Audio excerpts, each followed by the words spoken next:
Live from Pahrump, Nevada, Valley of the Dirt People, with no dust today. No, there's no dust. There's no dust because it is raining outside, or it rained most of the day. It rained the perfect amount to make riding tomorrow super awesome.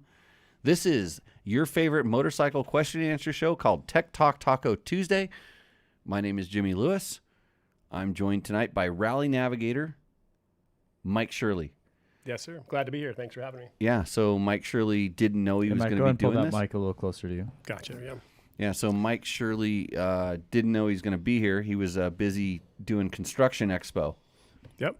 But I did spend the last 45 minutes preparing for this Okay, with my publicist. okay, that's good. Because you're the man behind Rally Navigator. You've made my life much easier. I don't know. You've gotten in a lot of jobs handed to you making road books, too, so there's a lot of work that comes with that as Yeah, well. so thank you for joining. This is Tech Talk Taco Tuesday, number 160. Matt? No, 180. Call it 200. Okay, hold on a second. Wait a minute. No one pays attention. Hold on. Wait, 1 second. It doesn't make sense to go from episode 179 to, oh, he's got readers. Snap. I got some, too.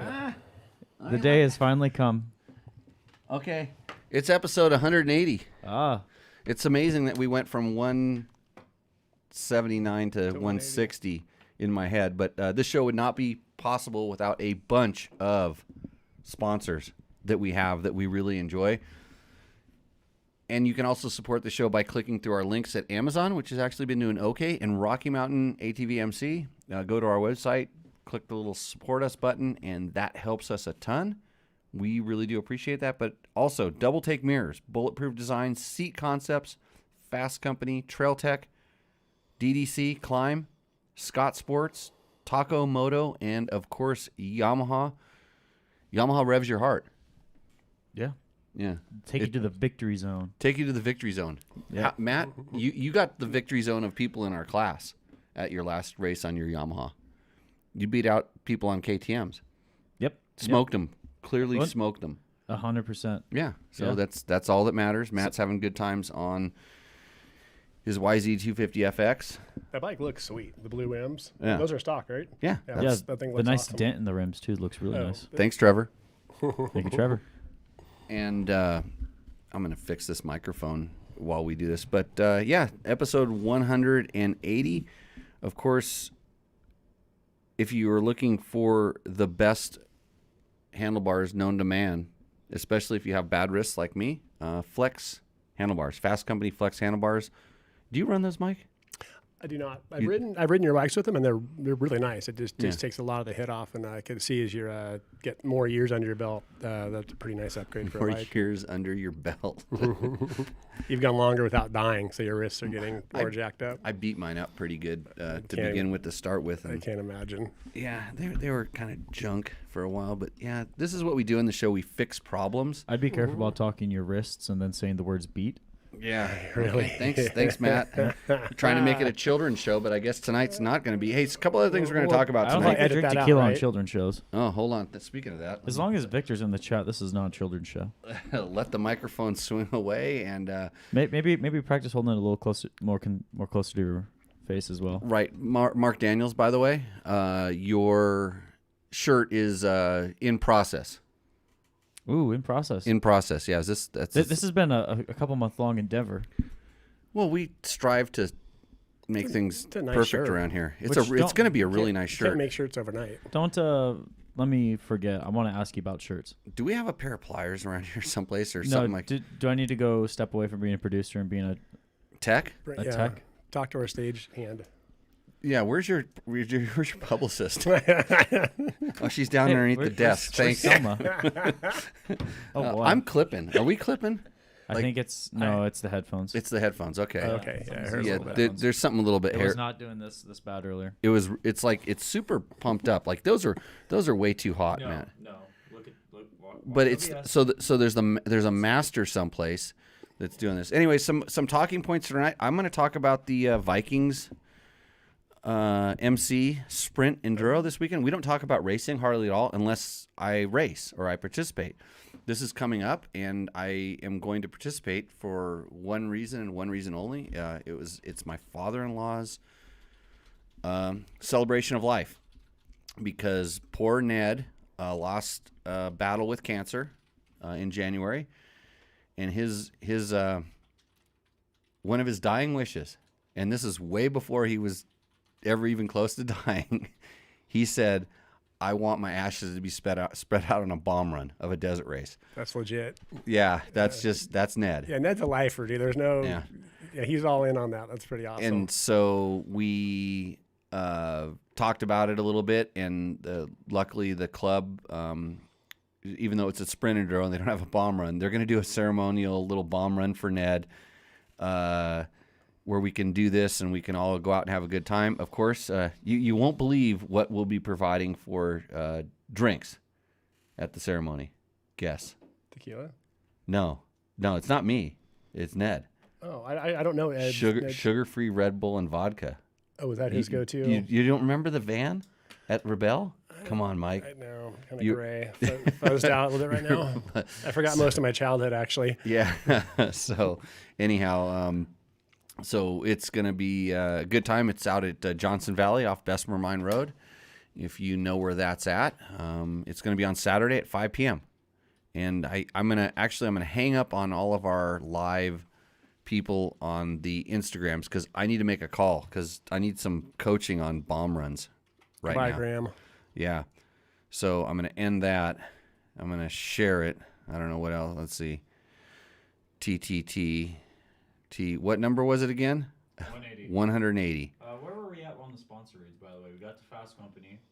He kind of fizzled out after that. Yeah.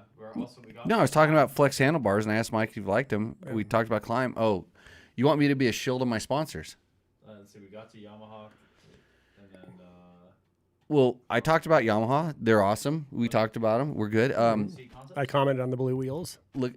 Oh, Seat Concepts? What? Yeah, hold on. I can pull a Seat Concepts right out of my... Well, I sit on it with my ass. Okay? So... That's a Seat Concept seat. This seat, these are some of the best seats in the world, period. Just trust me.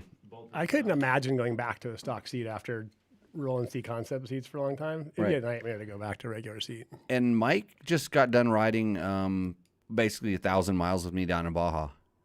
And other than, getting me sick on the way down there. It's true. And then, syphilis is really contagious, it turns out. Right. Well, we talked about that.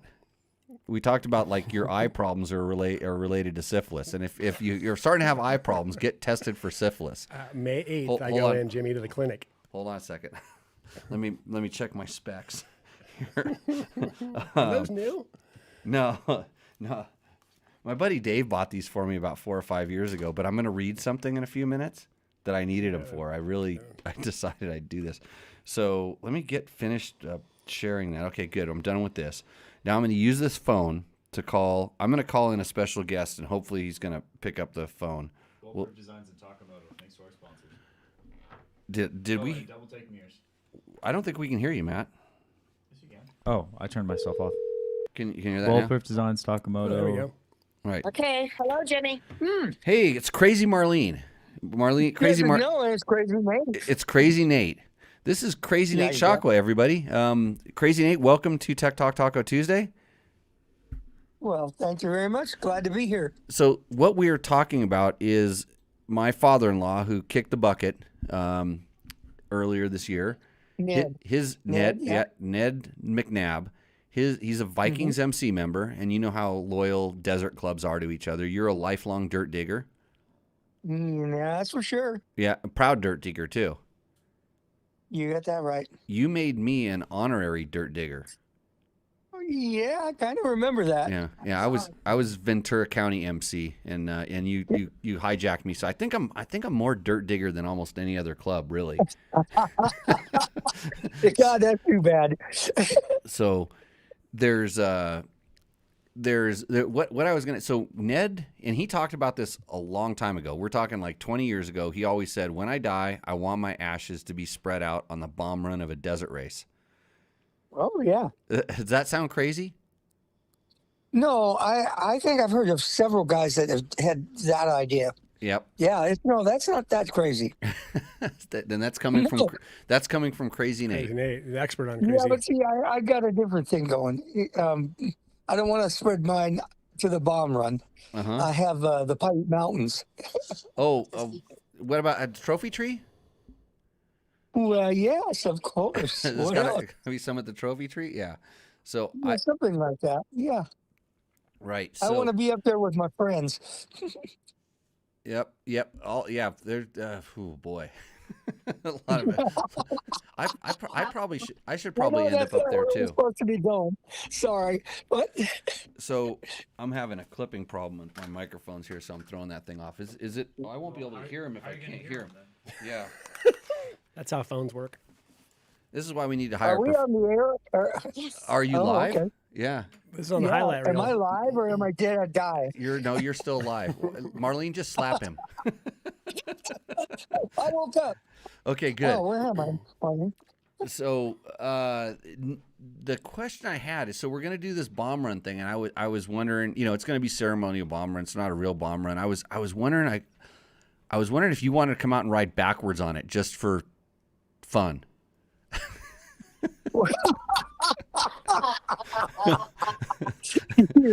I have a 4-letter word for you. Yeah, it's not. But you can't print it. It's not fun. Yeah. So I think Matt, these are all too high. I'm going to tell you right now. These. You watch the OBS. Right. It is not clipping on OBS. Okay. It's just in my ears. It is in the Then it's the output to the microphones. We're trying to diagnose a problem on the thing. My microphone's flying all over the place. If you saw this show, it'd look as good as it. This is it. This is the way We it fix works. on the fly. Yeah. Keep it running. I should talk. Nate could fix it. Oh, yeah. Get him If a Nate hammer touches it- or a drill. Yeah. Yeah. If Nate touches it, it'll never work again. Hey, we were working on your CRF 230 over here the other day, and someone was admiring all the holes you drilled in the camshell. Yeah.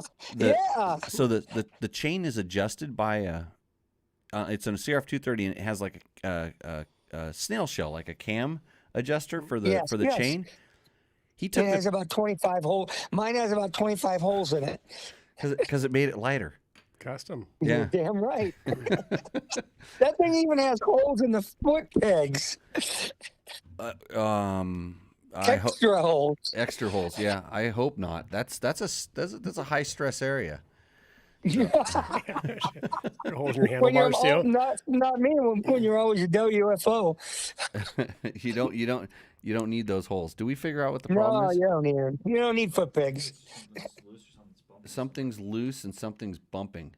Now it has to. If nothing's That would be. bumping, it sounds like it's sound. So it's the one that's going out to headphones, wherever that is. Which one is that? It's right here. That one, okay. Man, tape level. And then yeah. So I don't know if you want to touch that one. Be careful. So how does it sound out there in the real world? If you're in the chat, go ahead and let us know. If you hear like this horrible scratching noise on your That's my brain. do you hear a horrible scratching noise, Nate?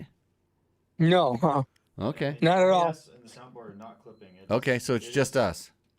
I just have to live with this hell in the It's studio. fine. My headphones are better. That's what you get. They're better. Yeah. Oh, yours are You better get now. what you pay for. Yeah. Oh, these are expensive headphones. Trust me. Yeah, see, my headphones getting it too. I'm gonna do something I'm good at. I'm gonna have a nice slug of tequila here. Audio's great. Sounds perfect. Okay, we're good. Okay. Brenda and Asher said we're good to go. So let's Okay. quit So dilly-dallying. audio is great. Then I should just quit complaining Let's about dive something. into it, people. I think.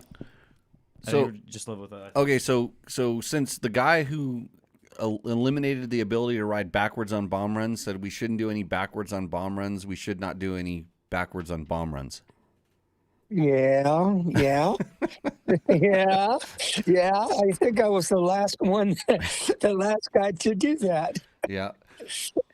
Well, I just Crazy Nate. What do you remember? What show you were on? Oh, what do you mean? What show? Which Tech Talk Taco Tuesday you were Like on? what number? Oh, you? Yeah. Oh, jeez, Jimmy, I don't remember dates very well, but I was 19. No, I don't remember. It was probably 8 Yeah, months he was ago. on. He was on Tech Talk. We brought him on. Yeah. We did a Better Rider. He's done a Better Rider podcast, and then he stuck around one Tuesday night and did Tech Talk. I want to say it's in the 160s. 60 sounds right. I kept pushing the mic away from me. Fall. Because I remember it was when. You actually caused us to make a modification to the show. We gave the co-host a lot of times now. We give them a headphones, and so I can't push it away. Yeah, so you can't play with it all the time. Like mine finally balanced itself out, so I'm feeling pretty good. Hey, you should submit a bike for Roost Endo. You can make $100. What? Rooster rent? Rooster rent, yeah. It's actually called Roost Endo or for sale, and so it's brought to you by tacomoto.co, and basically they're going to give you $100 if you send us a picture of your bike. You tell us the year, make, and model, and then you tell us the modifications you've done to it, and then we talk about it. Don't you remember talking about this on the show? Remember we had all those pictures of bikes, and you said they were all good.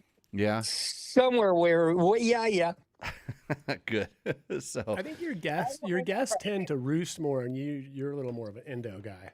Because I've seen it all. You're harder to please. Yeah, I've seen it all. I don't want to be. Anything impresses me. What if someone submitted a Husaberg 5.7, Husaberg 650? What does that replace the 570? By the way, no. It's a totally different category of power. Okay, but it's on our Roost Endo board, does this now replace the 570? Oh boy.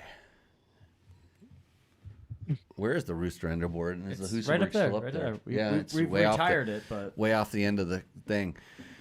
I don't know. That's subject for discussion. We're going to do a back-to-back. I'm going to take both those bikes out. We're going to do some hill climbs, and then we'll go trail riding on them, and then we'll decide. We'll give a final decision. But it involves testing. We're not just guessing on this one. Right. So, hey Nate, thanks for joining us on the show. If you want to come and do a bomb run, let me know. I'll make sure you have a bike. Because there's nothing. Husaberg 650. There's nothing. Next time I feel like almost dying, I'll do it. Yeah. Because there's probably nothing like Nate to the bomb. I can imagine Nate to the bomb was like how many flying W's would you do on a typical bomb run in a desert race? That's a good one. and I'm telling you, and I never left the seat. No, no, you did, because when you G'd out, when you fully hit it, you got bounced up off the seat, right? And mostly because of the lack of suspensions. Yeah. Yeah, we're not talking about racing in the last 20 years. We're talking 30 and 40 years ago, right? That's right. Pre-suspension. We had 3 inches of suspension. 3 inches of suspension. Before suspension. He talked about the bike he raced. It was a Honda CL. Was it CL 160? No. What the hell did you race? It was this CB 250. The first one. 250. Yeah. Yeah. It was a Yamaha. No, that was the Honda. I'm sorry, it was a Honda. Yeah. It was a Honda. It was a street bike. I took the headlight off of it and the rear tail light off of it, and then I would take it and go racing. And then when I got home, I'd put them back on so I could ride the bike back to work. Yeah, that's how you did it back in the day. But when you hit a bump on one of those things, and this is what, so you ever heard the term flying W? You hit a bump, it impacts so much, the bike kicks up, and it kicks your feet up, and your legs go up, like kind of up and sideways, and so you look like a W because your legs are sticking up to the side, and your crotch is the center of the W. As you're hanging on the handlebars, that's kind of a flying W on the cover of Monkey Butt. Yeah, it's on the way. But that's right. That's right.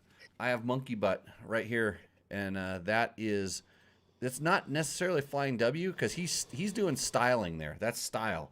But if he were to get bucked harder, his legs would kind of be behind him more and folded, and that'd be the classic flying W. Out. Yeah. That's if you were going faster. So, hey Nate, thanks for coming on, and we will Matt should know what episode you were on. He could tell everybody, but he's not doing his job, and that's why the thing's clipping in my microphone too. So, not your microphone, it's your headphones. That's cool. Hey, Matt taught the whole school by himself this weekend. Oh. Really? Well, not by myself. Really? Good for you, dude. Yeah. Thanks. It was kind of rough here and there. Jimmy had to. You should have seen him draw the chart. Well, I kind of forgot the 5 guys. We all start somewhere, right? We all start somewhere. First time sometime. First time. Yeah. It was It I was happy, but I definitely have my own notes for what I need to do to You improve. took notes. I have a lot of mental I need to notes. start taking notes just on life. So, But we hey, missed you there, Nate. Yeah, we missed you. We will. We'll see you soon. Hey, thanks, guys. Okay, take care. Nice talking to you. We'll see you Bye-bye. soon. Bye. That was Crazy Nate Shakwa, a legend in the off-road motorcycle industry, especially if you're from Southern California. Would he been down racing with Ned back in the day? Ned probably started a little bit after Nate. Nate was always around, but he kind of retired. He got pretty wadded up a couple times, and then slowly, he transitioned to more just kind of hanging out, helping his club, pitting. He was always pitting his racers and working as like treasurer and stuff. So I got to know him because I raced with his son, and then we started trail riding together. But he that's what he really got into. Kind of like me, we kind of retired from racing and got into trail riding. So good times. Anyways, do we have any questions that popped up in the chat? Let me see here. I thought there was one. Somebody said the funniest show they ever saw was the one with Nate. With Nate, Yeah. Nate interview. Then you need, if that's funny, watch the Jared Bernardo one. So a name that is definitely not real. Why is racing and score so expensive? Because they just want your money and they want to do absolutely nothing for you. They're riding off of a legend and a reputation of an event that's, as far as motorcycle racing goes, I think it just should be avoided. I have nothing good to say about score, and I've seen them try to mask the, they've been trying to they're trying to mask a dangerous and horrible event with PR. And you should go do the NORA Mexico 1000. But fun ratios way higher. Way higher. Way higher to go do NORA. Yeah, you do not want to. You do not want to. Just the evolution of the trucks and the bumps that they make and the speeds that those things go. For anybody, if you aspire to go do that, just save your money. And NORA's not inexpensive either. I mean, but you think about it, instead of a single day fiasco, you're going for a 5-day race with a lot of parties at the end. And parties meaning like every night. there's a pretty good celebration. Yeah, NORA puts every penny they come in goes right back into everything they're dealing with the parties and the event. They put a lot of work into that. Right. Hey, do you think Brian Horton's jealous? No, because he was actually roasting me in the chat. Oh, he was. Yeah. It was a good one. It was a good one. He threw a little bit of attaboy out there for you. Yeah, he said, Matt, a tech, LOL. Yeah. When we were talking about maintenance. So, I mean, fair. I mean, reputations are earned. Right. So. It takes a little bit of time. And Matt doesn't have 2 kids yet either, Brian. Yeah, and I think you're great. Thank you, Mike. Yeah, just want to put that out there. Thank you. I needed that. I now feel better about myself, and I can actually... Hey, this show would not be possible without the help of some of our sponsors, and I want to talk about Klim. I am wearing a brand new Klim Revolt pullover. This thing is sweet, and I'm wearing it because I wanted to pull it out of the bag so I would start wearing it in real life. But the funny thing about this is, and I'm wearing underneath the Revolt. Want to see what I'm wearing underneath? I'm wearing this Klim. It's other thing. It's other side. I looking backwards and thing. It's a thing called a Klim Negative 1.0 Aggressor shirt. And if you want to talk about a really comfy setup, because Klim's really good with underlayers and overlayers. Oh, this is actually considered like a mid layer, but I wear them all the time. In fact, I have one. It's Daigle orange like this that I've had for like 10 years. I'm going to pull up a black one here in a second. I've worn it so much it's faded on the back. It when a traffic cone sits out in the traffic too long. Dude, your gear bag. Oh, what color's my done. gear? It's gray. Yeah, The gray purple. It's totally gray. So yeah, that clipped pretty hard there. So the funny thing about the Klim stuff is, so this is a new one. This is my last one that I was wearing all day. Hey, everyone, really quickly, just take your headphones off. The other day. Oh, yeah. Clear. You're gonna get blown up. What, you think that's gonna help? I'm out of options. I don't know what else to do. Let's see if that helps. Let's all try and change seats too. Well, that didn't do shit. Let's rotate. It didn't do shit. Is that worse? And it's the same. It's okay. It is purely us, though. Not for everyone else. Oh, okay. purely Well, we us. should stop bitching. Tried turning it down, but I think it has to do. I don't know what it is. Anyways, what I was saying is, I have an old one, and I have one that's like literally 15 or 20 years old. It's so old they had pockets in these things, and Klim put pockets back in them because pockets are super awesome. Is there any money in these pockets? Oh, I don't know. Anyways, revolt pullover. If you want to be super comfy, especially when it's like kind of chilly out and you want like a windbreaker, a super light layer that doesn't interfere, because I can even do this podcast wearing this thing. I hardly feel like I'm wearing anything at all. You know how much I like to be naked. We should try wearing pants sometime doing this. I know that would be a new thing here at the show. But I have my rules on what we do on this show, and that might be one of them. Hey, are you ready for a hot seat hotline? Yes. Hey, if you want to get on the show, if you have a good question for us, we have the C Concepts Hot Seat Hotline, which is now a Zoom chat, and we will bring you live on the show. So, Matt, who do we have? So, Robert Miller is going to be coming on, and he's asking a question about the FE501S or the KTM 500 EXCF for riding track or on the road. So, Robert, welcome on. G'day, Jimmy. How are you? G'day. That sounds like that's Norwegian, right? Jersey, New Jersey. New Jersey accent. Mm-hmm. Yeah, that's right. Yeah, we're Austrian. That's Good. I Austrian. I knew it was close there by someplace. So. Well, asking about Austrian bikes. we're a globally in tune here Right. at Tech Talk. We know what's up. I know this is probably the 500th time you've been asked this question, but for general trail riding, for a hack rider, how can you describe the feeling of riding the Husqvarna FE 501 versus the KTM 500? And I'm not sure if in America they sell them as fully road legal, but down here in Australia, both bikes are fully road legal and sold with all the road going gear, which most people remove. But I'm not sure how that affects your answer. So Right, I know so- there's a linkage somewhere, but from your perspective, for a hack trail rider, like such as myself, and say I want to carry some fairly lightweight gear on the back, like a Mojave saddle pack or something like that. Does that change your view, for example? Actually, you're talking probably two of the best guys to answer this question, because we just rode the Baja Peninsula. I was on a 21 KTM 500 EXE, and Mike 18. Mike was on an 501. 18 Husky, and in reality, they've made small changes. There's going to be a big change coming in 24, but the bikes haven't changed a lot. There is a step between Mike's bike and my bike in some things, but so to kind of cut to the chase, in America, yeah, they're sold as street legal. They're what we always say kind of corked up. They have really quiet mufflers and some sound deadening stuff on them. They have some emissions evaporative stuff done to them. But the little things that they do in Australia is different than what they do in Europe, and it's different than what they do to the United States. But the stuff that most guys do to make them into good trail bikes is kind of similar. They start doing things like they'll add fueling to them, or they'll take some of the little devices off that limit them. So we'll just kind of say that you can make those motors into whatever you want them to be, and they are the same. The motors on the bikes, for the most part, are the same. There's slight little characteristic differences. The Huskies tend to be a little bit smoother, I would say, in the lower RPMs, and I think the KTM's tend to run a little bit better in the mid to upper RPMs.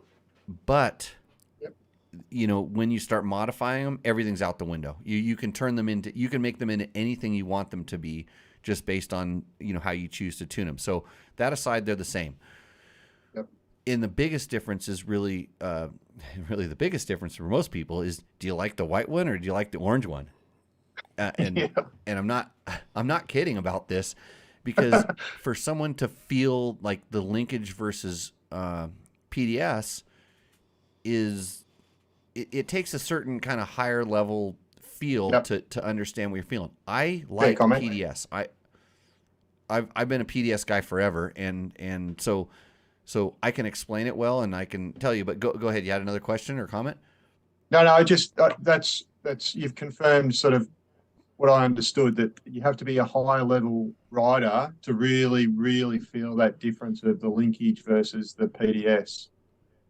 Yeah, the suspension on both bikes works great, and don't think that, especially because what you read on the internet, and especially by guys that aren't confident enough to say that the suspension is really good on both of those bikes because they want to beat on it to make them look better, when in reality, and I ride a lot of bikes that have completely stock suspension, and I have a setting that really isn't that far off a stock that's my ideal setting, because I ride them for what they were designed for, and don't think just because I'm a hack rider or a newer rider that you're not going to need stiffer suspension than someone like myself. You know, suspension is very personal, and until someone takes the time to make sure that number one, they've made sure they've set the sag, and it's really crucial on the PDS bike, more so than the linkage bike. And I'll get to this in a second here about the big difference between those two. Set the sag, and then you've ridden it a little bit and play with the clickers to kind of get to us, to see, hey, I've got it working the way I feel it should work, too stiff, too soft, whatever. And then have the suspension serviced at least once before you go and get it sort of revalved. And when they service it, they'll set the oil height proper in the forks, and believe me, makes a big difference. And back to the rear suspension, if you start carrying weight, I believe that the linkage will let you get away with more without having to actually go and adjust something on the shock. Like on my bikes, when I carry, when I have PDS, and you notice that I have the what's the name of the thing with the sag adjuster? The sag adjuster, the one that's an 8mm, and I'm so bad with names and parts. I almost bought one the other day because I was going to the shock I serviced today. I thought, I'll just put it on, but I know I'm not going to put it on a bike that I'm going to be putting bags on and off. It's going to go on a bike that's going to stay the same. It's called X-Trig. The X-Trig preload adjuster. It's a $250 part that makes it really easy to go and change the shock preload without having to You use it. It's with a drill, isn't it? A drill fitting that goes on it. And you just use it. Yeah, you just a little impact driver like that, and you can instead of taking 4 minutes to do it, it takes 30 seconds.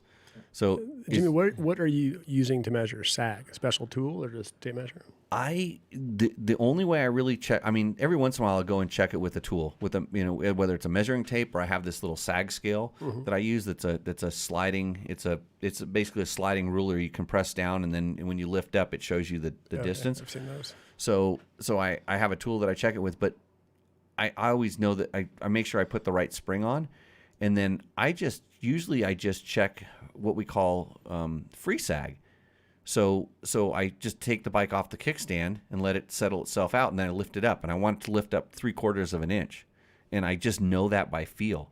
If I lift it up and it goes an inch, I'm like, ooh, it's a little bit low, and I can usually feel that when I'm riding. I feel the front end getting lazy.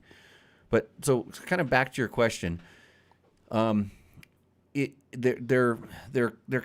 basically the same animal, and if you can get a better deal on one, or you have a propensity to a certain color, or your buddies all have the same thing, I like PDS because number one, it's easy to work on, and if I actually really wanted more power out of these bikes, and I don't, it has a straighter intake track because the shock is offset a little bit, and the intake track's a little bit straighter. I do not. So you can actually kind of get a little bit more power and a little better power out of the KTM, I believe, when it comes down to just nuts and bolts. Yep. But they're both really good bikes. Yeah. Okay. Yeah. And, do you know this? I was going to say, do you know this show is sponsored by Yamaha? You should probably consider a WR450. Is what I'm thinking. Yeah, Yamaha's are fantastic. The Tenere, the T700 is a great bike from what I've seen. Yeah. Now we're talking bikes there. I've got a Tenere. I spent a lot of time on a Tenere this weekend. Have you ridden with that Yamaha rider? Is it Paul who rides a T700 like it's an XR80 and jumps it and? Right. His name's Paul, I think. Paul Tavares. Yeah, Paul Torres. No, I have not ridden with him. I've seen him at trials events before, back when he was a professional trials rider, and I don't ride like that anymore. I pretend I do. I just pretend. Yeah. but I'm smarter than that because I'm not 6'9" and I can't bench press 300 pounds. So Jim, one of the comments there talked about the subframe on the Husky being plastic at brakes. Have you run into that? Have you had any durability issues with that subframe? I've seen guys break them, and Yep. they're usually hammering the bike. It takes a pretty good. I mean, and it's funny because guys go, "Well, I'm only a novice." It's like, yeah, but you hit every bump, and you're sitting down when you hit the bump, and you drive all the weight into it, and you have your saddlebags that are loaded. So you don't have to be a fast guy to hammer the bike. Mm-hmm. Yes, I've seen the Husky subframes break, and I've seen KTM ones break too. Not nearly as many or not as easy. And it's very few in reality, but it's just like anything. Yeah. It's just like every KTM TPI two-stroke. It seizes, right? They literally, when you load them in your truck from the dealer, they seize on the way home instantly in the back of the truck. Yeah. You didn't know this. This is a secret. That's great. Thanks, Jimmy. That's hey, I'm glad you called in. Are you really down in Australia? I sure am. It's daylight. Look outside. You can see the building. Yeah, it's daylight. We're in the future down here. It's 3 days from now. 1:38 p.m. on Wednesday. That's good. Hey, glad we have an audience down there, and look forward to if you have any questions, feel free to ring us up. Thank you very much for answering my question. Thank you. Okay, cheers. Go have fun. Bye. Okay, Matt, do we have any printed questions? Yeah, so there's one from Brenda, actually, our winner of the $200. Speaking of having to be behind a trophy trucks on a dirt bike, in 98, so the 98, when you beat Ivan, did you ever have to ride behind him? Never saw the guy. Don't even know who he is. Yeah, or were you able to stay in front of him? No. Okay. No, he was. We started, I think, 4 hours or something in front, 5 hours in front. They don't know. They always, it takes a long time to start the motorcycles, and they do have a gap between the last motorcycle and the first car. But, we were way faster, and we were drinking beers in the pool before he even finished. You know what I mean? Yeah. Asher saying, guess I'll have to finish this show on Spotify because my brother's engine just blew up. Why, did he buy a new KTM and he put it in the back of the truck? Wait. Maybe he kept the emissions in. Yeah. Hey, Troy, thanks for reminding me X-Trig. That was good. X-Trig. Bill O'Neill says hi. Hey, I had a question. I wanted to ask everybody in the chat. Remember I said remind me to ask this question? I do not remember those. If it's not in my planner and it's not in my notebook, I do not remember it. You mean your diary? It is my diary. Yeah. Matt left his diary on the hood of the truck the other day. Mm-hmm. Yeah. George read it from cover to cover. George read it. Yeah. He was very concerned about my my night job. Matt sings karaoke around town. You know this? I did not know that. Yeah. Really? Yeah. I sing Fall Out Boy songs at brothels. He's not lying. Everything he just said was completely 100% true. He's king of karaoke and Pahrump. No, that's Erica. So Queen of karaoke, or is she transitioning? No, Queen. Okay, good. Did you go to her Friday night thing, by the way? Yeah, Erica sings the hits. Yeah, over at K7. Yeah. I drive by that sign every day I come out here now, which has been 6 days in a row now. So what Brian says, I worked on a lot of Huskies with plastic subframes. Squids always own them. I never saw one break. So if you're a squid, you're not going to break a Husky. Just don't ink all over it. Just be a squid ink. Or become calamari. Adam's got a question. Let's see. Is there a significant difference between the early PDS shocks and the more recent ones for the recreational single track riding? Internally, there is a big difference. It went from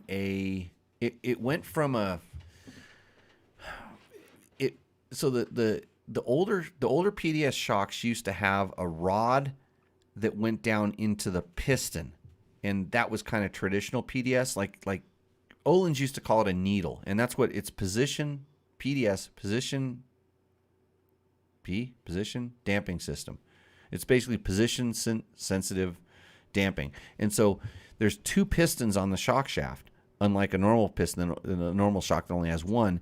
And at a point, there's some method that they shut off the second piston, and that point it becomes the damping becomes much stiffer, and they use a whole different damping stack to do it. So the old shocks used to use like Olin's used a needle, and WP used kind of a rod that was at the, don't get excited when I talk about this, Matt. I'm not there was a excited about rod. You lost up at that rod. You're the one who has the grinder. How's it doing? Got big numbers? Oh, huge numbers. Notifications are Sorry. blown up. They really love Should I the sound. save this talk for my OnlyFans account? The OnlyFans account, we're still getting that hooked up. So By the way, we have a link tree now Linktree. in the Jimmy Lewis Ryan Jimmy School. Lewis Alvarado. Okay, Well, so Grump- so there's a rod on the top of the PDS shock, and the shaft. I like shocks. The shaft goes up and closes off the rod, and then it forces the oil to go through this whole separate piston. On the newer ones, it's a second piston that goes up into a cone, not really a cone, but another tube. So there's like literally a second tube, and this is where it kind of closes off, and they use it like as a bottoming device, because at some point it completely seals off, and it uses a hydraulic dampening as like a bump stop is what we would call it. And then how is that different from the Husky shock? It has none of that inside there. The Husky shock is a conventional shock, and it's just relying on the linkage to ramp up the ratio at the end of the stroke to Resist bottoming. reduce the bottoming. And there's always a hydraulic damping effect inside of there. That's why you set certain things. And trust me, I'm no suspension expert. I just know how it feels. That's why I've said rod, shaft, some other things. Anyhow, so yeah, Troy, the WP, I wouldn't call the WP one a needle. It's more of a shaft. Like the Öhlins ones are actually like needles. Like they taper down and pointed from what I saw. So people have different opinions how the different ones work, and my very strong opinion is that if your suspension tuner understands how to work with either system, they can make it do pretty much anything that it's capable of doing. And I don't know that one is more capable than the other, because of just some there's advantages and disadvantages to both, and I'm sure that they switched. I'm almost positive that they switched from one to the other because it was lighter, and once they started manufacturing the parts, it became cheaper because they knew they're going to do a lot more. And the other ones were it was more parts instead of one casting or something. So the WP tapers. It does taper because of the way it works. It doesn't really necessarily taper, but like I said, Öhlins use it is like it was a kind of a needle shape, or at least the ones that I saw, or so that oil would be able to kind of sneak by until it got shut off, and then the WP one, this rod goes in, and then it travels through kind of a different. It goes into this thing, it travels through there, and it slowly starts sealing stuff off. But it's not a needle shape. They kind of did it backwards, is what they sort of did. So then, is the suspension tuner guy just adjusting the height of that needle rod, or is he actually changing the shape, different shape too, to like the shape profile? Well, if you were getting factory level treatment, you would change. You could and would change the height, and there was different needles and different lengths of the rods that you could use. But most tuners just kind of adjust the valve stack so the way that it kind of responds. But you asked something early. You asked something earlier about. I was going to answer it, but I got off on my tangent. The rod tangent? Rods, yeah. I'd asked you just about Rods different function of a shafts. shock and a Husky versus Linked versus PDS. Other shock similar to Husky. Yeah, so it's most, like everybody but KDM with the PDS and a couple other smaller brands that do stuff like this. And if you ever see like a linkageless shock without the PDS, you're in for a world of hurt. So when you see these cheap knockoff stuff that have it, and they just put a shock on a swing arm, that doesn't work. And I know this because I built an XR80 with this system, and I had Gil from Works Performance back in the day. He told me where to position the shock and how to do it so the leverage ratio would kind of act this way, so it would actually speed up at the end of its, when it started arcing in. Mm-hmm. I had it just mounted to the swing arm, and he told me to build this big tower, to get this leverage ratio on it. And this is when I was a kid. I was 17, 18 years old welding stuff up with rebar in my garage. But it's crazy. And I've heard from some people that wait till the next generation of PDS comes out. And I have no idea what they've done to it. But I've heard it's good. Like so good that you might want it on a motocross track. Do you think if it's that less good, parts, less weight? Do you think that might be good enough where they'd run that on the Huskies as well, or they just keep that linkage just as a differentiator between the two bikes? I think yes. I think there's always going to be, if you watch when like Dungey switched over to KTM's and all of a sudden they started doing well, and the thing, that's when they just said screw PDS, we're going to linkage. Mm-hmm. And I think it was at the time, because I don't think the KTM even linkage shocks were that much better than the PDS at the time. It still was a little bit. But we did it, and it was more of a mental thing. And for what they were doing, yeah, it's a more known quantity when you're working with linkage. Everybody's working with linkage. They know. Just a lot of collective knowledge. A lot of collective knowledge. The PDS is still a little bit out in left field, just like air shocks. Air shocks, I think they would run them if they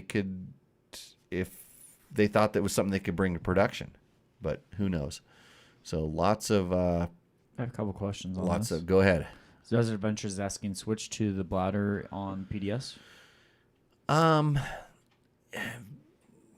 It changes the way that it feels. I mean, going from a bladder to a piston inside the reservoir changes the way that the shock feels for people that can feel it.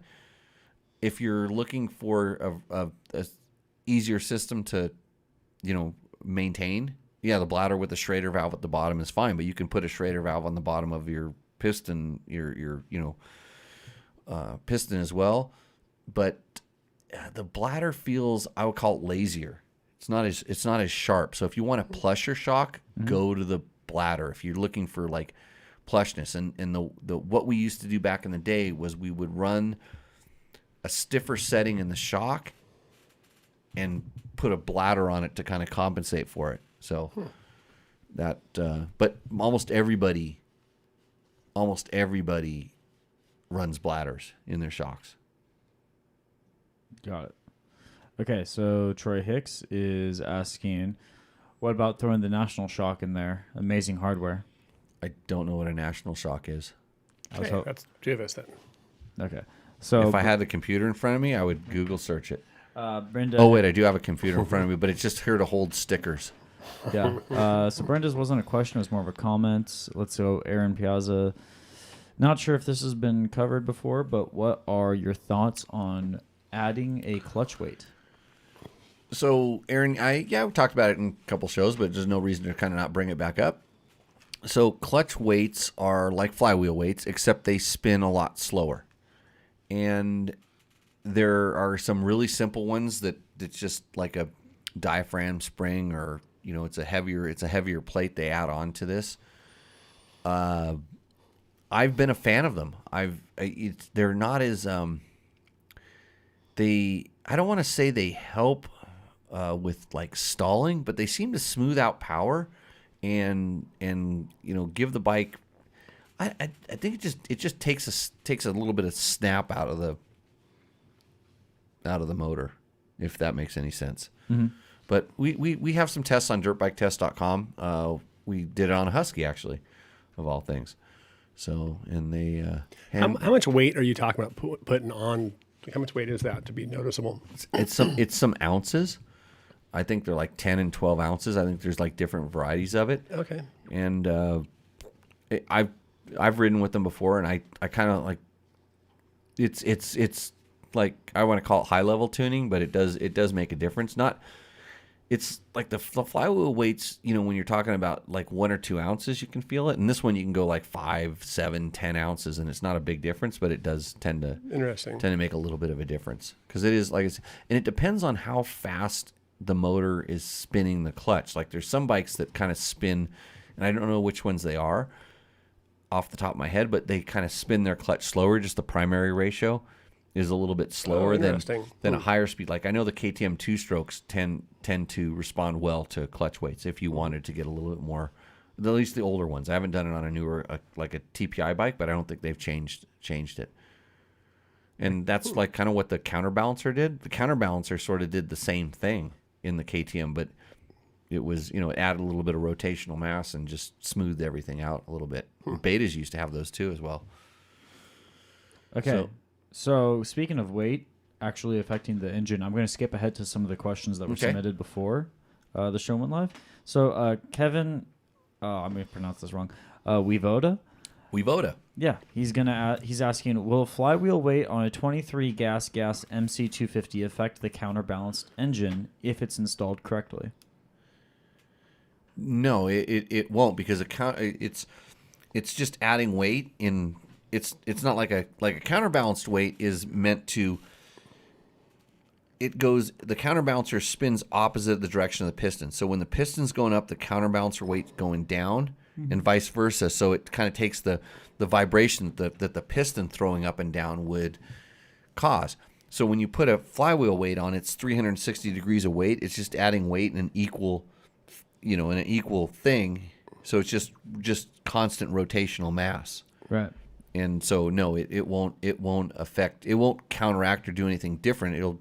It'll just kind of slow it kind of, when you generally, what a flywheel weight does is it slows the acceleration and it gives it a little more roll off. When you roll off, it kind of wants to keep, it doesn't just shut down. It's like turning your idle up just a little bit is the sensation when you turn the throttle off, when you add a clutch weight, or not a clutch weight, clutch weight and or it just adds, the flywheel is just amplified by a little bit. But since the mass is distributed equally across the flywheel weight, it's not going to disrupt It's not going to disrupt it. Essentially. And by the way, that gas is the best running of the KTM TPI bikes. Really? Yes. That's supposed to be their quote unquote like budget one. When I rode it, I came back and I said, "Hey, what'd you do this thing?" And they said nothing. And then someone told me it had a different ramp on the flywheel. The flywheel was different, or not the flywheel, power valve. Power valve ramp was different, or something was different. And then I even now have been told that the ECU tuning was a little bit different. Mm-hmm. So I just remember that. I remember when I rode the gas. It's like, this is the best one. I was actually, if it had PDS, I would buy one. Really? Yes. So it would replace your YZ125 as your like motocross bike then?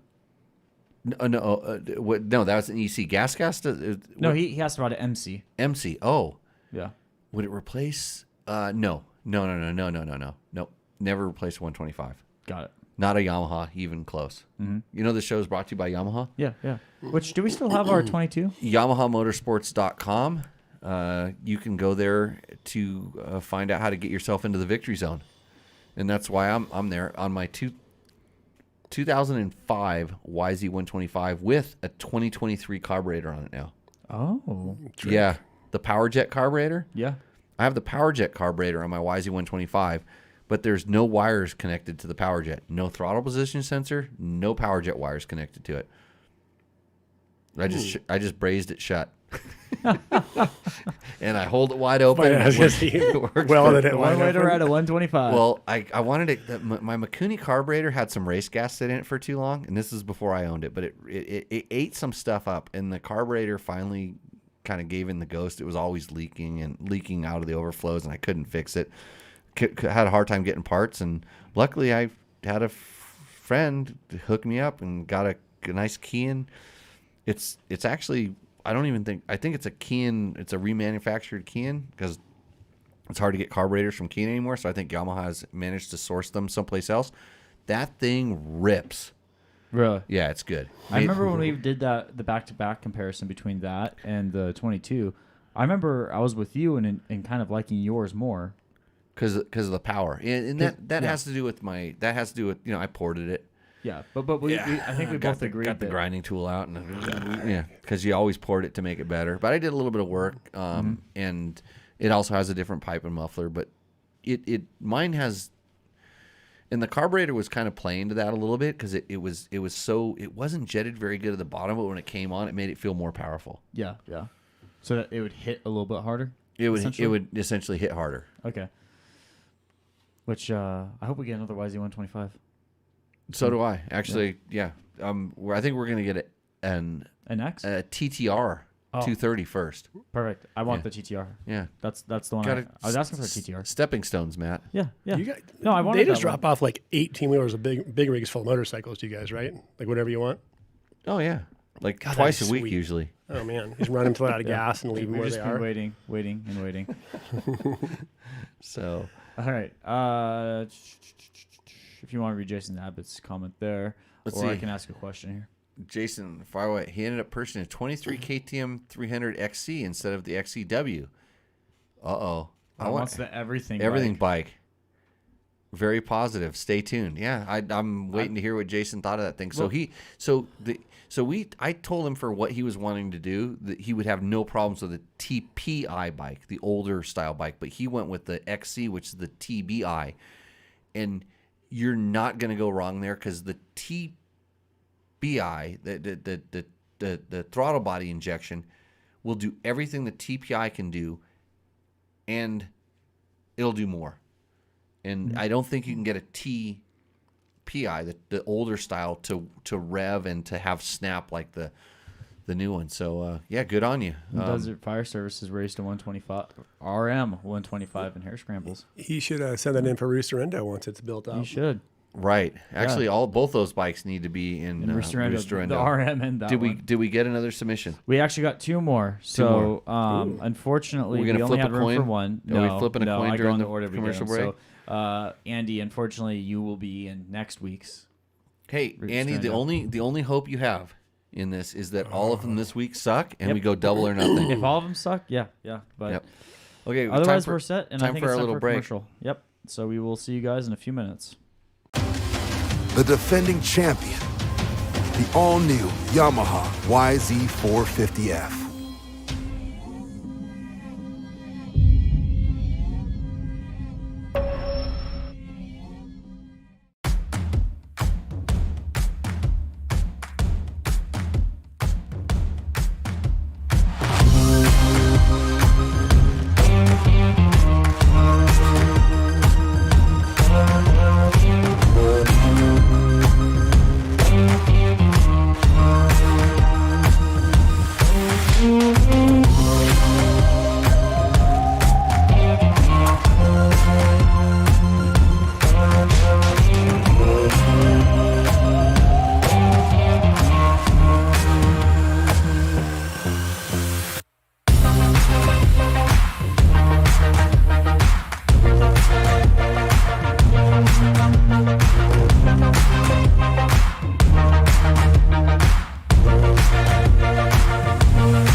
What's up, Moto Buddies? Mike here from Taco Moto Co. What is the Taco Touch? It's the best service in the industry. Virtually 24/7 tech support via email or text, and it's like having a dirt bike doctor on call every day of the year, helping you fix your bike or recommend parts or setups for you. If you've ever received an order from us, you'll know that the Taco Touch extends to our fulfillment, and our orders come with the coolest stickers that you've ever had, buying parts from anybody before, and a handful of root beer barrel candies. All of our Taco Moto co-branded components come with a no questions asked lifetime warranty, and we'll even extend out the warranty of other manufacturers, OEM, and aftermarket parts where we can, sometimes for life. We test and tune endlessly and exhaustively and obsessively. We're trying to destroy everything that we can before you get your hands on it to look for weaknesses and to improve it, or to make recommendations to the manufacturer.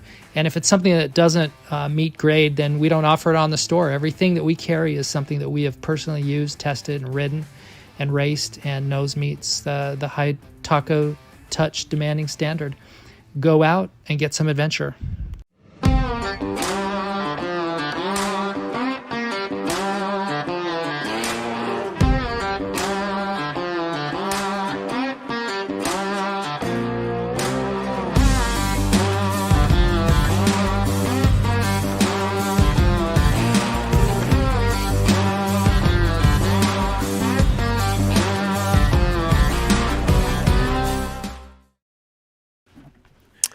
And we're back. We're back. I'm back. We're back. We may have fixed some of our problems here. Well, we never Our left, actually. problems. They're not hearing our problems though. Well, it's my problem. Nobody wants to hear about our problems. Hey, this show is brought to you by all of our sponsors, and we have a segment every week that we call Product of the Week. Yeah, so we talk about Product of the Week, and the reason I'm bringing in the Product of the Week is Matt took one of my bikes out, and I'm worried about him bending the radiators. And so Ooh, I got my hot little hands here. they make a thing for that. They make a thing. Bulletproof Designs brings you to this segment, and today we're using the Bulletproof Designs billet radiator guards. So these, listen to that. Can you hear that? Music. Matt ran away because I started talking about work. Where does he go? Just disappears. Yeah, he bailed. Is there any downside to running a radiator gun like that? I mean, weight, but aside from that, So it's definitely heavier than you can feel it. It's definitely a little bit heavier than a stock one. But when your bike just goes, it just falls over and just bam, and it hits like this. If you take your plastic louvers, and I kid you not, this is going to go on a KTM 350. The plastic louvers are pretty strong for plastic louvers. Like I was working on my Husaberg 650. oh, thing's sweet. Oh, you should ride it. I mean, the power, it's incredible. afraid, Hold on a actually. second. I'm just going to, yeah, I'm going to tap on that thing. So they have these, it's actually pretty ingenious. They actually just like have these, they made one little piece and they slide onto they're just plastic little pieces they slide on. And if you fall over on that thing, there's no integrity. There's no squish there. And that's what radiators tend to do. This thing, Yeah, it's not going anywhere. it's not going anywhere. I mean, you could pretty much send it onto its side. So is there a disadvantage? So I mean, if we're talking about weight and you're worried about this much weight, you could probably not eat a hamburger. The other thing, and they have, the way that they have these little things that protect some of the other places that are kind of prone to getting hit are pretty stout. But there is some theories on this being just kind of an open grill, so air can pass through here versus disrupting the flow Yeah, the a little bit. angle of that, At slower speeds, it's not an issue, but when you start going faster, some people say this actually lets the air go through too quick, and it doesn't actually, create a vortex in there and cool the radiators down. But when you start having that problem, let me know. Yeah, but that's I don't know about They, that. yeah. When you're going that fast, there's enough cooling Yeah, it's like maybe like 2 degrees hotter in or general. not. In the old days, this could have been some kind of a problem. I think Matt just quit. He may have quit. Yeah, that's it. He got a better deal. That happens though around here. He's I've had he wouldn't be the first one. He's podcasting across the street now. Do you have that happen? Oh yeah. Oh. Anyways, so Bulletproof Designs, get yourself some of these billet radiator guards. They're pretty stout. I'm happy with them. I have them on a lot of my bikes, and now that Matt was riding that bike, I want to make sure that it doesn't have bent radiators, because radiators are expensive, and you want to put them on before you crash the first time. That is a pro. Yeah, the first time. If you do the first one and then the radiator, this will never fit. Take it from someone that knows. Don't buy them after you smash the radiator, bend a little bit. Get it before you do, and then you'll never have to buy another radiator. Because if you bend it, you're going to have to buy another radiator, and then you're going to buy this too, so we don't get in the same problem. So thank you to Bulletproof Designs. I might upgrade. Made in the USA. Super awesome. Good. So Matt had to go drop the kids in the pool. No, I think he has a dog. Is it? Are we having a dog issue? No. No. It was a food issue. A food issue. You were bonking. A little bit. A little bit. Matt, are you dieting? So you can get in those skinny pants? For the for the karaoke? For the karaoke, yeah. Well, I sing a lot. I really like emo music, so I really have to make sure I look skinny enough to play the part. Oh boy. Take a ton of drugs too. That'll help thin you out like when we're emo. And John Brown points out, and he's talking about when we were talking about the big change to the reason the big change. The reason it has something to do with the fuel injection on the KTM XC versus the TBI versus TPI, the electronic power valve. That's really the game changer on that motor. I mean, as much as the fuel injection has an effect on it, it just allows it to have more variables. For sure, the electronic power valve is the thing. Shercos have had those for a while, and Honda's had them a long time ago. But now the way they control it, how quickly it moves, and it's pretty cool. So, okay. Do we have any other questions in the chat? Where are we at with this? Nothing really in the chat. Not a lot of questions from these guys. We do have some comments on some YouTube videos, though. Okay. So, KLR 650 review from LMS. Fine video. The Cowie Pig 650 will get the job done, but like you said, you just take it slow and just enjoy the journey. What is some of the talk about how the windscreen doesn't do a good job? Also, what's the talk about the doohickey, and does it apply to the new model? So, man, a doohickey was like, I honestly don't specifically know because I rode a lot of miles on KLRs and I never had a doohickey problem. But I think it was something like it was like a counterbalancer or some little thing inside the cases, and it was a little thing that you changed, and it. Okay. Yeah, I've never actually known what that is. I've heard the term doohickey before. But. I researched it like 15 years ago when it was like becoming a thing, and I knew what it was, but I've since erased that from my memory banks. I don't know if the new motor, because the new motor is kind of similar to the old motor. I don't know if it still has it, but trust me, with as many KLRs as there are on the road and as many millions of miles that are going on, the doohickey is a doohickey. You don't mess with it. Don't need to worry about it. And as far as the windscreen goes, I think the KLR has some pretty decent windscreen protection as far as I'm concerned.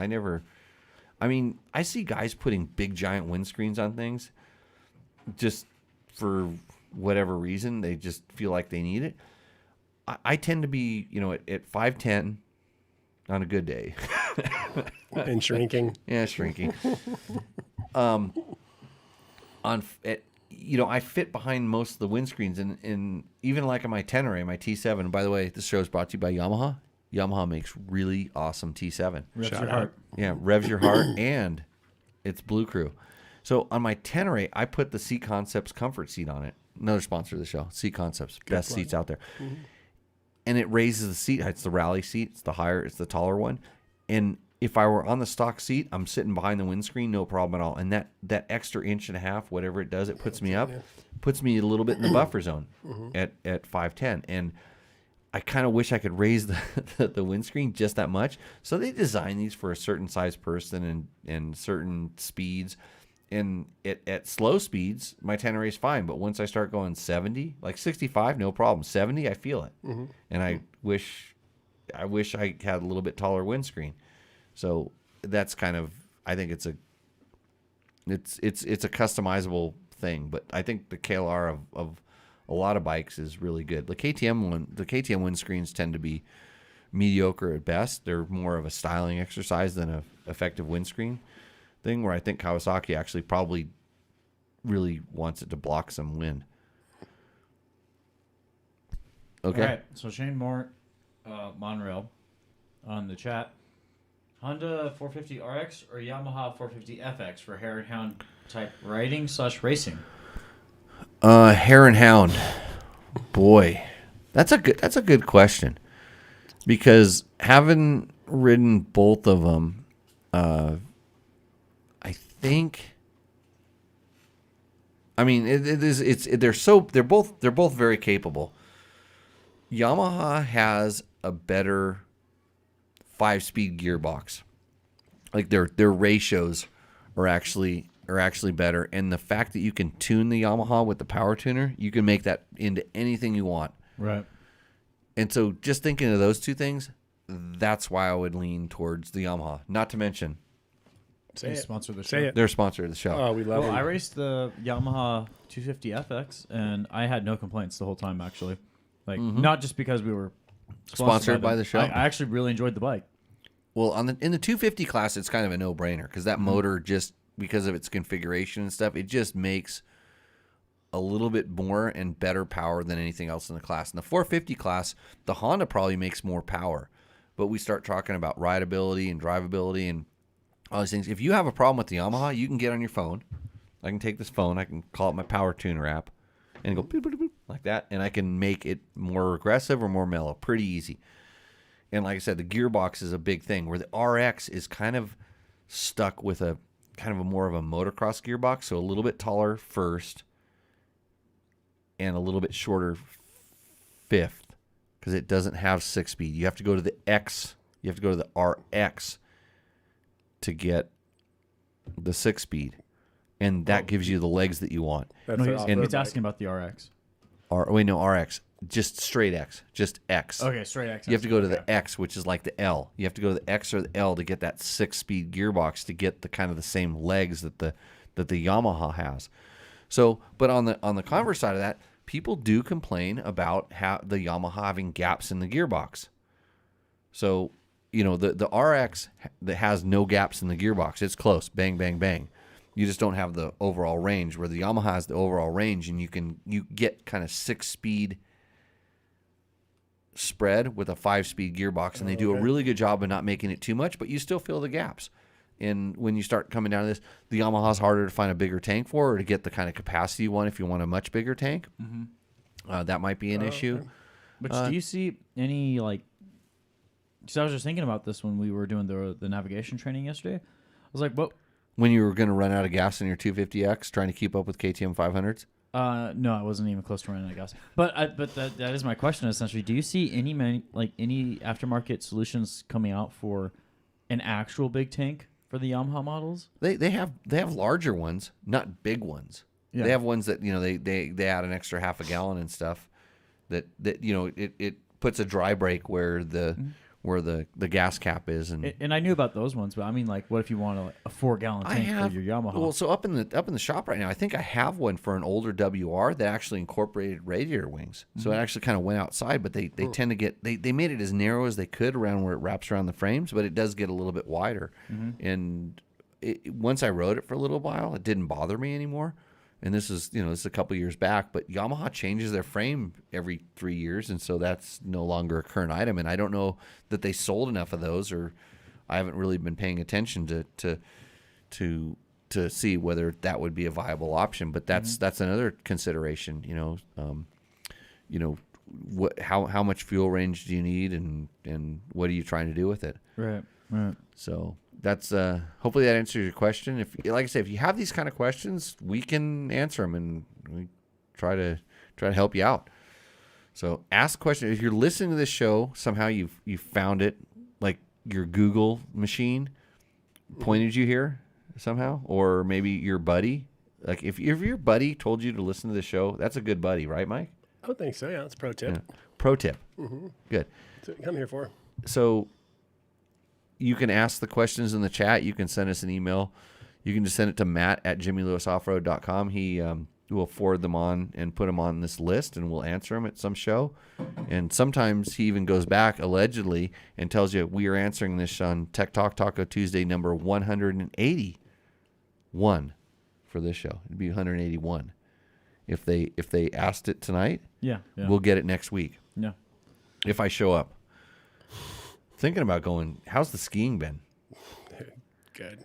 Well, I can't even get there. Like every mountain pass is closed. I can't even go. So so you know what I did to stop that from bothering me?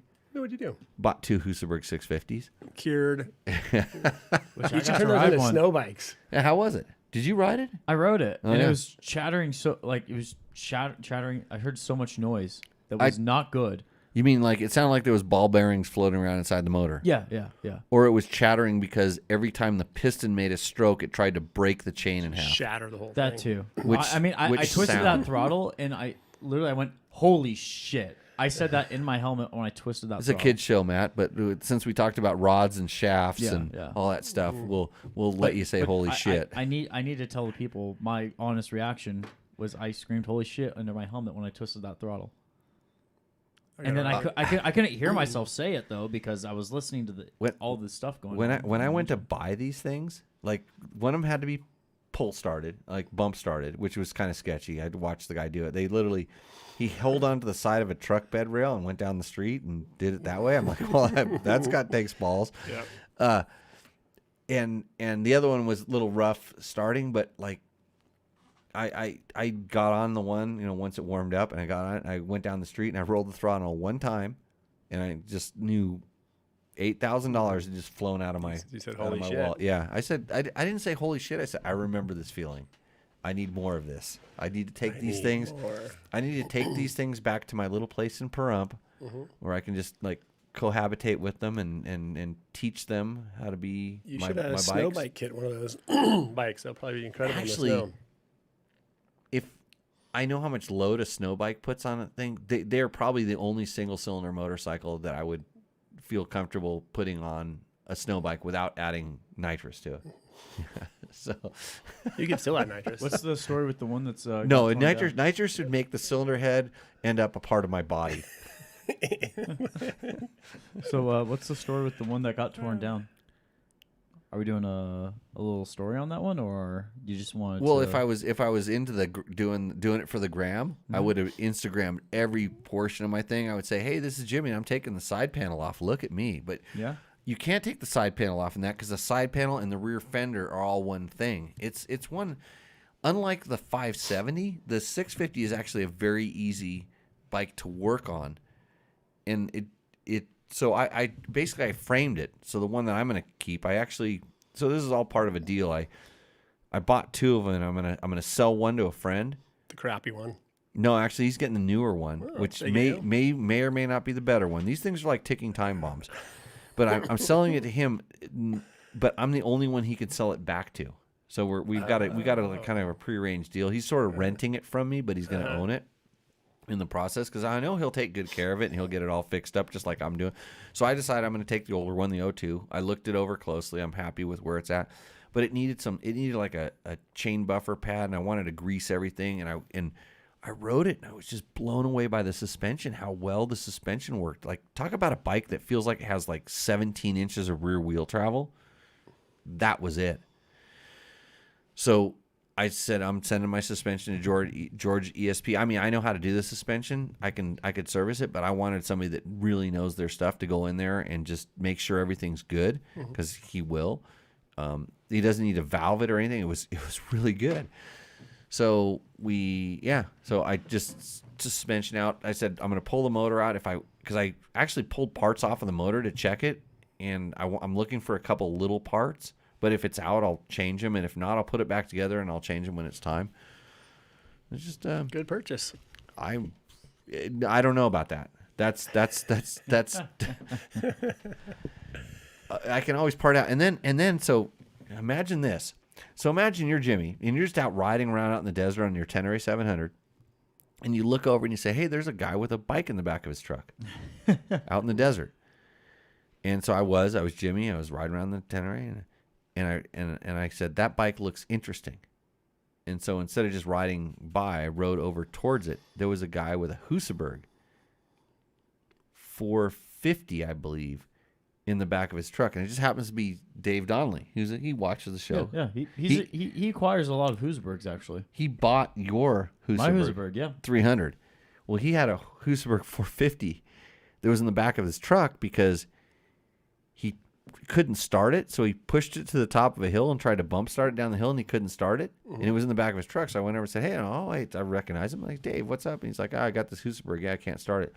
So I went in the back of his truck and I started it by kicking it, because it's a left-hand kick, and that's an acquired taste. Oh, okay.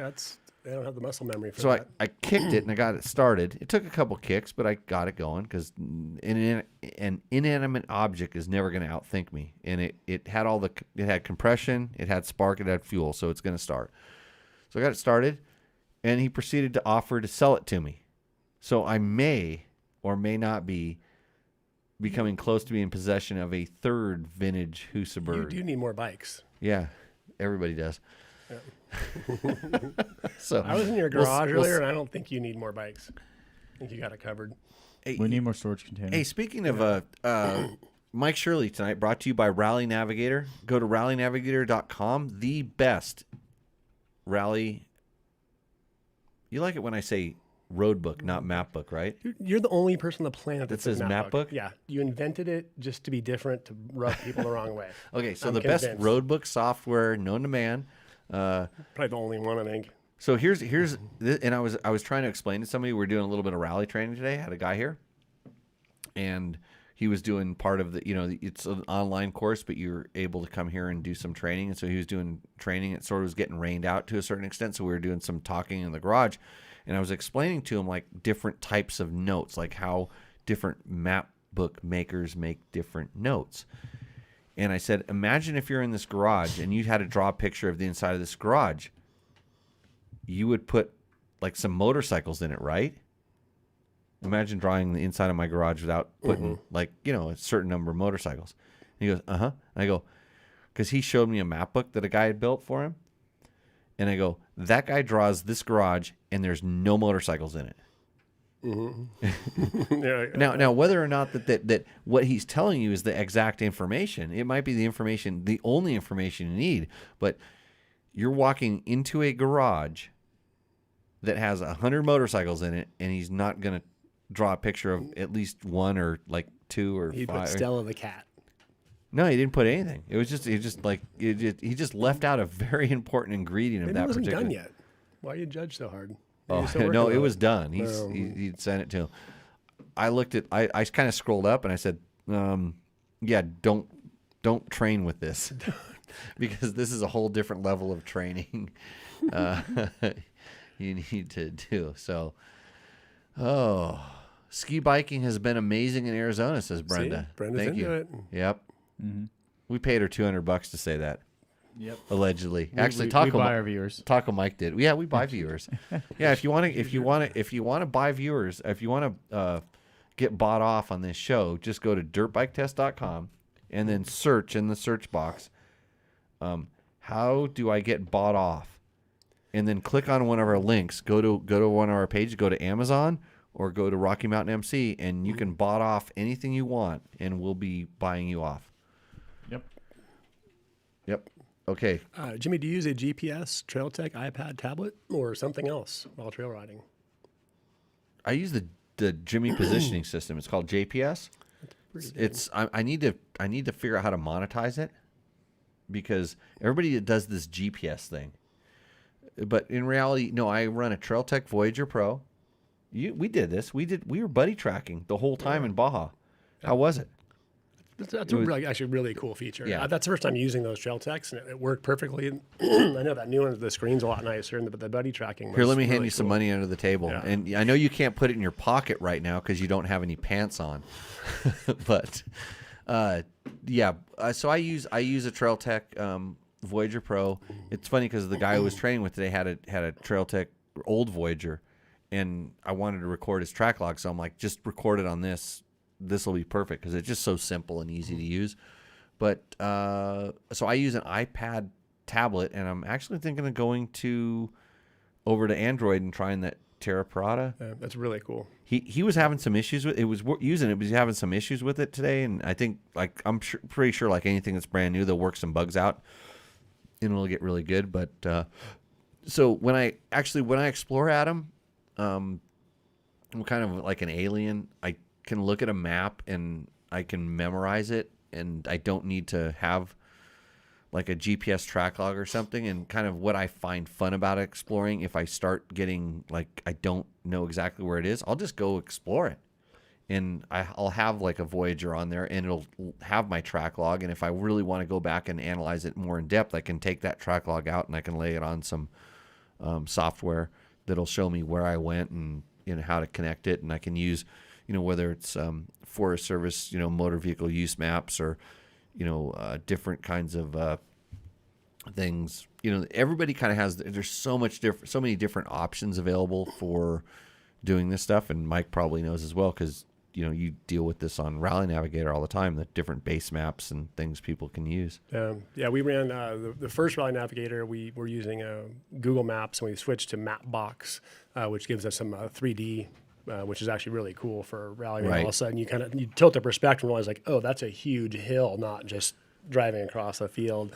But we're actually trying to get where a user can switch back and forth between Google Maps and Mapbox because they sort of like update their imagery along the way, and so you'll find in some places like, oh, the Google imagery is better here, but Mapbox is better there. Right. So we're looking to where we can actually switch back and forth, which will be a nice upgrade. Yeah. Got a question there, Matt? Yeah, so John Brown. John Had Brown. the same problem on my 790. Bought a wing that attaches to the top of the stock windshield. Like $35 on Amazon. I That hope he works clicked great. through our link, man, because we can use that $35 definitely. that little nugget. Works great. Okay, yeah. yeah. I've seen those before. You know, those little, like I said, and it's so funny that there's certain things that you can get very inexpensively that make a big difference. And then there's other stuff you're gonna have to spend. You're gonna have to spend the money to Right. do it right. And I think a lot of times, you know, like I've been buying stuff on Amazon, you know, like CRF 230 pipes and different things to find out how junky they are as compared to the regular stuff. And believe it or not, some of that stuff is actually okay, and some of it, and I know this when I'm buying it, I'm flushing my money down the toilet. I'm just flushing it to China. Right. Yeah. Okay. Big Ring Bill, what are some enduro training tips to get you ready for your first hard enduro riding school? Well, that's not a. Oh yeah, that is a training tip. I have a school, JimmyLewisOffroad.com, and believe it or not, I'm going to teach you the same thing that I would teach anybody in this room or anybody that ever came to me. And you're going to think that it's not that important, but it's the root cause of every single problem that you are experiencing in your hard enduro, which means you're out of balance and you're not respecting the traction. How do I know? Because That's what you do for a living. that's what I do for a living, and I don't know any other. I don't know any other riding coaches that have. Really, should I do this? Okay. Your show. Stood on the podium of Dakar, won the Baja 1000, finished Erzberg twice, won Backyard World Supercross Championships, qualified for AMA Motocross National. I don't know what I know, but I've done a lot, and I know how I did it. Even though when I did it, I didn't know how to teach it. Now I know how to teach it, and it's so simple that I can teach it to anybody. Actually, this is a good time to give a plug for my school. Mm-hmm. If you want to come and take our April 1st and 2nd class, if you take this class, I'm going to give you a 100% money back guarantee. It costs $1,000. It's not cheap, but you can get an exhaust system and maybe a set of grips. I like to compare it to how expensive our hospital bills. Oh yeah, a cast is like a lot more than $1,000, and you'll get less casts by coming to my thing. Plus, you'll be a better rider, and this is the whole thing. So you come and take this class. If in 6 months you don't feel that what we taught you made you a better rider, all you have to do is send me an email and detail exactly why it didn't work for you. Why you suck. Why you still suck. Yeah. You just do that, and if it makes any sense at all, I will send you your money back. So you're going to get a free riding class if it doesn't make you a better rider. And I don't know what part you could buy for your motorcycle. Aside from if your tires are super worn out and you bought a new set of tires that cost you $600 or something. Actually, you can probably get tires for $400 now, mounted and installed and all that stuff. So the only thing you could go from really worn out tires to new tires, and that would be a less expensive thing than this class. So I dare you to sign up for my April 1st and 2nd class. It's probably the last one we're going to do this summer because it is the season, because I say summer as we're wearing jackets. But like it's going to get hot really quick out here, and we can't teach you when it's 90 degrees. You'll incinerate. Learning stops at 90 degrees. So yeah, come on out, Bill. That's what we can do. But other than that, you should just find a sand hill and start running up and down it, like wind sprints, repeat intervals. Get your heart rate up to 1,000,000, and then figure out how to make it go down to back to normal. And that's what you're going to be doing all the time unless you come and take my class. Sold, right? Perfect. Oh, Yeah. the class is solid. I rode for 12 years before I took your class, and I learned a lot. Because no one taught me anything. I just bought a bike and went and crashed out in the desert by myself. So, Right. But actually run through the drills, it was really nice to actually have training. And I still think about, even when we were on our Mexico trip, I was still thinking about some of the drills you taught me. Yeah, you asked a couple really good questions this time. You were asking like, why would you do this? And it was stuff that there was no way you would have asked that question had you not taken the class. Oh, You- no, you- it was it didn't- never. it didn't make sense. But we had a really good. I mean, did you tip over or crash at all the whole time we went I down had there? one flop over. Oh, really? Yep. When was that? Leaving San Felipe, there was about a 5 foot just rocky berm, and I tried to ride up at like half a mile an hour and just blop. Oh, was that when I was off going on my own road book and you were on the regular road book? No. Oh, it was after we got on that Portecitas road, like when we were kind of in that sand with the stuff we're taking out of our course. Yeah. It was the stuff we're It was taking. just a Yeah. 2 I mile know. an hour flop over. I know where you're talking but about. that was the only flop over it had the whole peninsula. Yeah, that was. I mean, as far as that was a lot of work. I mean, that whole trip was a lot of work. But like you think about 2 guys, we're gonna ride from Ensenada to Cabo San Lucas. Like the only bad thing I had happen to me on that entire trip, other than someone giving me a cold, and Sorry. it wasn't because we were kissing. Like we didn't even get that. They didn't even get that close. Oh, you sure you weren't spooning? We spent a lot of time in a truck together on the way down It was there. our third date. You know what happens then. Yeah, third date. Yeah. So Matt knows. Third date. Rods and shafts.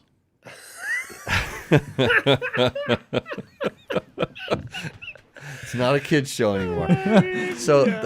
Hope those rods and shafts were So the only thing I did was I left my Voyager Pro GPS on overnight. I didn't shut it off. I didn't shut it off, and it drained my battery dead. And that's the one thing about a Voyager. It uses some energy. It does use some energy. It drained my battery on the bike, and I had to jump start it the next day. And then the Voyager had a hard time charging up because it was just sucking so much juice. But other than that, I didn't touch wrench to bike once. Yeah, I didn't. Nothing. Yeah. All good times. Better than the year before when we had to dismantle a bunch of wheels. Oh just to man, that get- was because what one of us had a bad moose. I was testing something. And one of us had wheel bearings that went bad, and so we were pulling wheel bearings out of broken one, and spokes.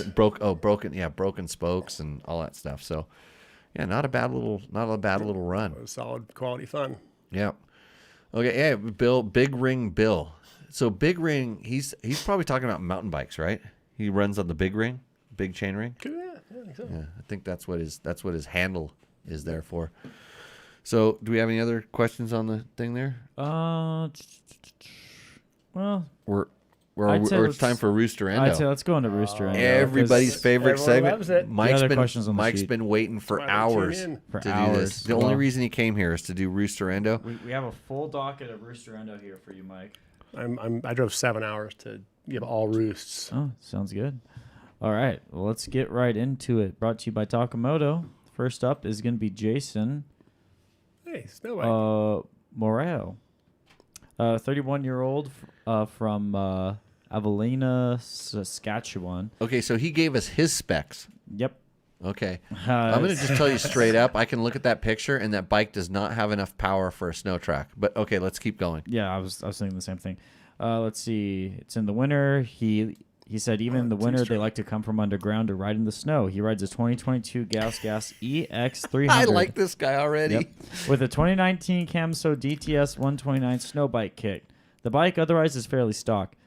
Procacan engine guards, CNC shorty levers, nice CNC throttle. Can you say cable this in guide. a Canadian accent just to make me Oh feel yeah, more eh? comfortable? Cycra Pro bends, fork guards, a China LED bar wired to a switch, plus front fender bag. Oh, and Matt's- homemade Matt's- tugger straps. Matt's from Alaska, so he can do this. If you think I say things about Canadians, wait till I get on my Alaskan kick. Oh yeah, I hear Alaskans are great at bike maintenance. So Okay. yeah, I'm pretty sure he rides this to go meet up with his moose wife, so they can get the maple syrup harvest. Have you ridden a snow bike? Yes. I've not. They look Oh, like a dude, hoot. so much. Actually, you should have bought one 3 or 4 months ago for Yeah. where you live, because you could ride out of your house and just go up. You could. The amazing thing about snow bikes is you can ride them almost anywhere, and you become like, it doesn't take much to become an expert on them. There's just something about, you can do stuff you would never even fathom on a regular dirt bike. on the snow bike, and you just go anywhere. And Providing it's powder. Yeah. it will get it condition dependent. That's the one thing about snow bikes. But if you're in powder and this looks like powder, I would love to ride that bike right now, anywhere. What blew me? Oh, sorry.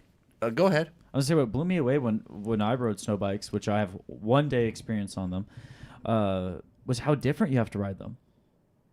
Yeah, they're tall. They're tall, They're tall. And the wide track, you have to do a lot more leaning. Like I was leaning like almost like a MotoGP guy versus initiated turn controlled on the outside. And I had to really lean. it's with really it. long and really heavy, so it's Yeah. kind of everything slows down. I think that's what makes it so easy for a not advanced guy to be able to ride it. And then when you start using the advanced techniques, getting it up on the track and being able to pivot it and all that stuff. But no, they are fun and amazing and very, like I said, very condition dependent. But yeah, good times. Well, are you gonna throw out a Roost then? Dude, there's no question on this. This thing totally. The guy's got a fact, good sense of humor. The fact that he made fun of himself, number one, is big. That roosting on snow, like the picture looked like it made me want. When I saw that, I'm like, it doesn't have enough power, but I can go out and roost that thing, no problem. Yeah, I want to go ride that. That's nice. Yes, for sure. Okay, Roost. Good a job, Roost for buddy. me, too. Congratulations. Triple roost. See, the bike is perfect to do your Alaska. Fire dragon with your girlfriend. Oh boy. The Alaskan fire dragon. Is that a good position? Well, I'm not going on Urban Dictionary to find that one. Hold out on, right I'll now. do it right now. You can lay All right, out so the this is next- Emmett Von Flew. Hey, remember when we said this wasn't a kids show? 2019 Yamaha YZ125. It's mostly stock except for Cherubies handguards, Pro Taper fat bars, Pro Taper easy adjust clutch perch, FMF shorty silencer, jetted, a Cherubies frame garb, a Cherubies full 21 style plastics kit, primary drive O-ring chain with V-Force 3 reeds, airtime foot pegs, and a 2015 front fork springs and rear shock springs set up by me. I'm 15 years old and self-taught. It's not mostly stock. You've done a lot of stuff. Yeah, I was going to say that wasn't mostly stock. Yeah. But you know what I really like about this bike? It's a 2019, and look at how worn that clutch cover is. That you can do that in one day in the certain dirt conditions. Well, hold Like on. he doesn't live in Pahrump where our non-abrasive silt and dust just plugs your air filter. It doesn't scratch the. If he's riding in good loam and stuff like that. That's a pretty good. That's a pretty sweet looking bike. I know how good that bike is. The new one's even better, but that's a good bike. He's got a lot of mountain bikes in the background there. A lot of them, yeah. Is that big chainring?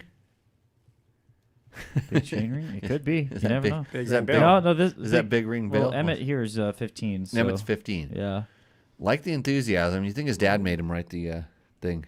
maybe. Because But when we get like under 20, like it's like dad is raining down and saying you need to get $100 so you can I can get a new ECU for my KTM. You know what I like about here is it's KYB shock stickers, Right. and definitely not for the fork stickers, and definitely not for the shock.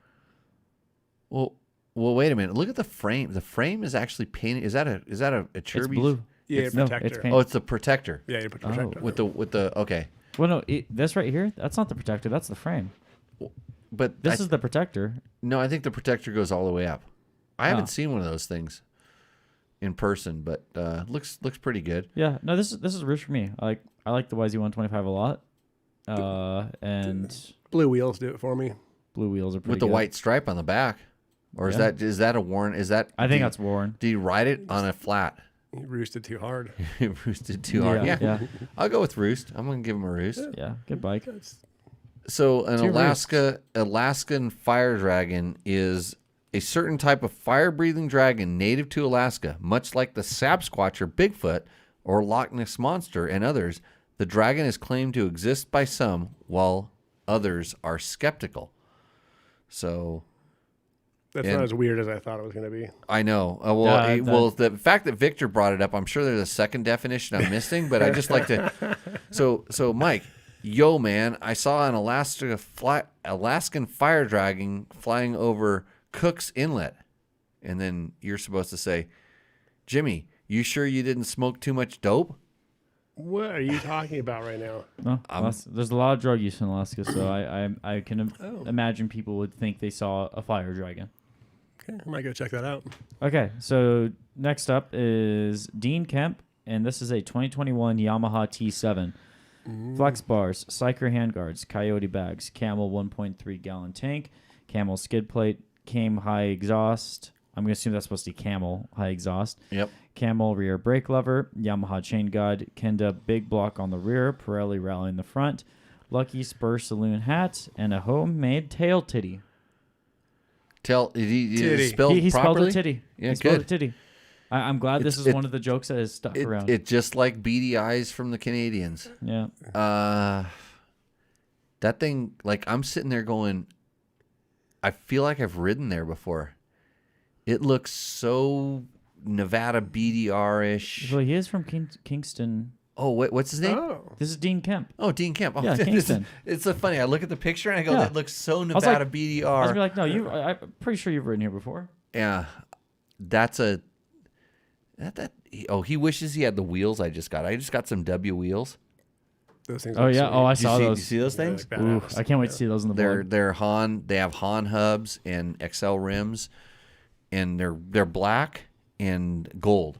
So black and kind of gold are like that. The same color as the fork is what the hubs are. Mm-hmm. They look super sweet, and my rear rim's a little narrow, which I wanted, a little more narrow. Front standard size. Mm-hmm.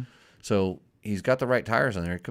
He just needs to throw the Kenda big block on the front, but not a bad setup. He's got the extra fuel capacity. Probably needs to go to the Achirby's tank pretty soon. Is that a stock like windscreen, like nav tower setup?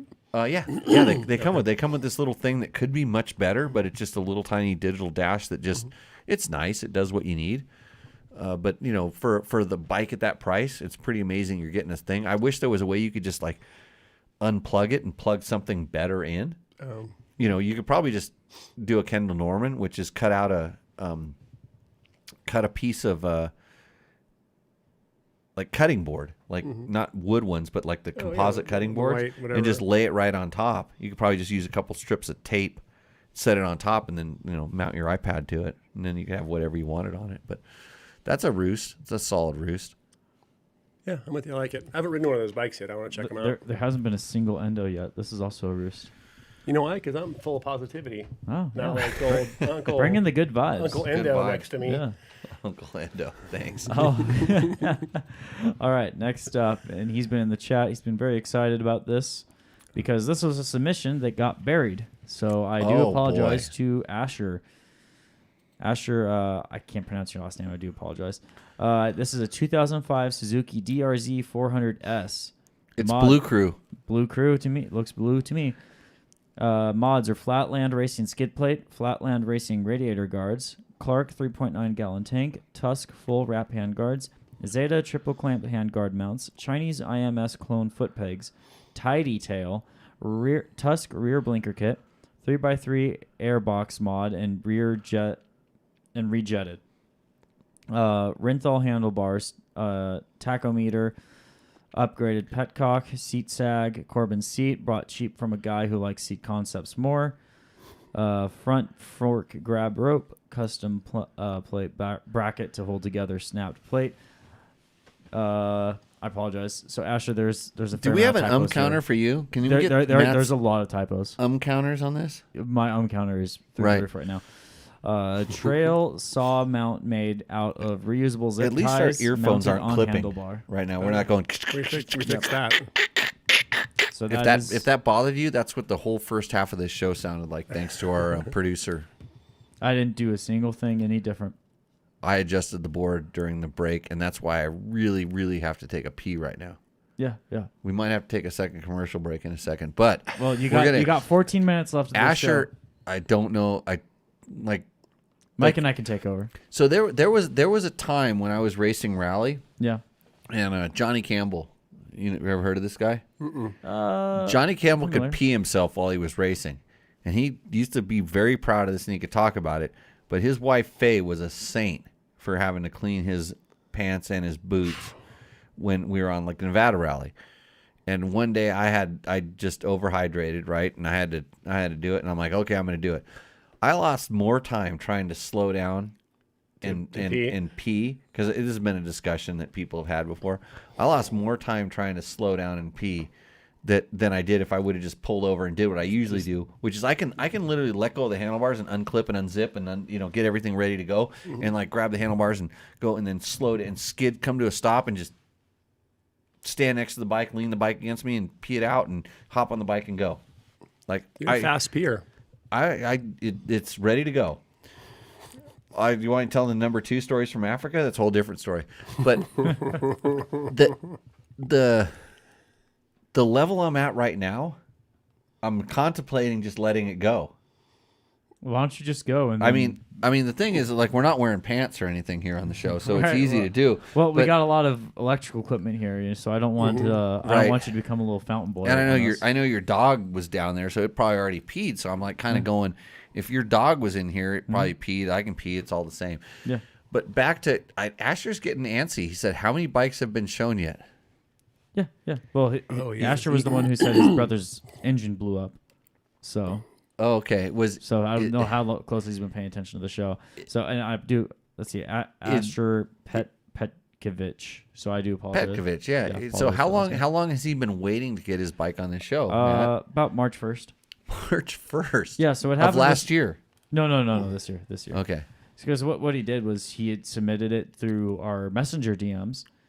But for some reason, we have this bot that just automatically replies, "Thanks for contacting us. We'll get back to you soon."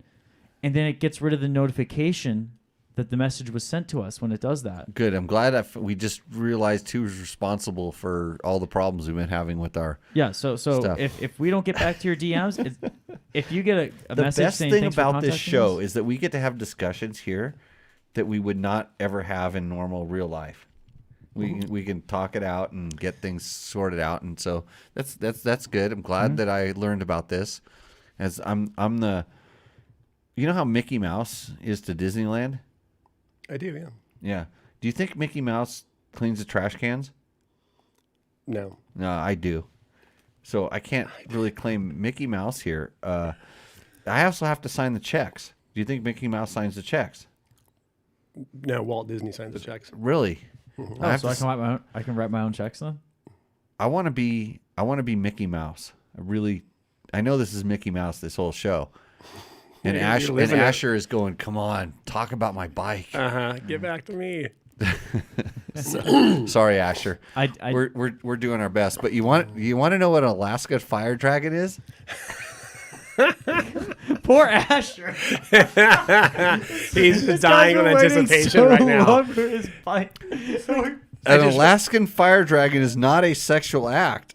The sexual act the other Alaskan fire dragon definitions are referring to is an Alabama fire dragon. So take that, you Mexican. Nice. Yeah, it's you know who brought this up, right? Victor. Is Victor. Victor's my Mexican buddy. Oh, okay. Yeah, we all like to have one of those. You know. So okay. Yeah. I kid you not, I'm liking his bike. His bike is a full sign of, and are those duct tape numbers? It might be, it looks like it. Or is it just holding the side plate together? Because I'm not seeing anything. It looks like it says 7-Eleven. Yeah. Which is where he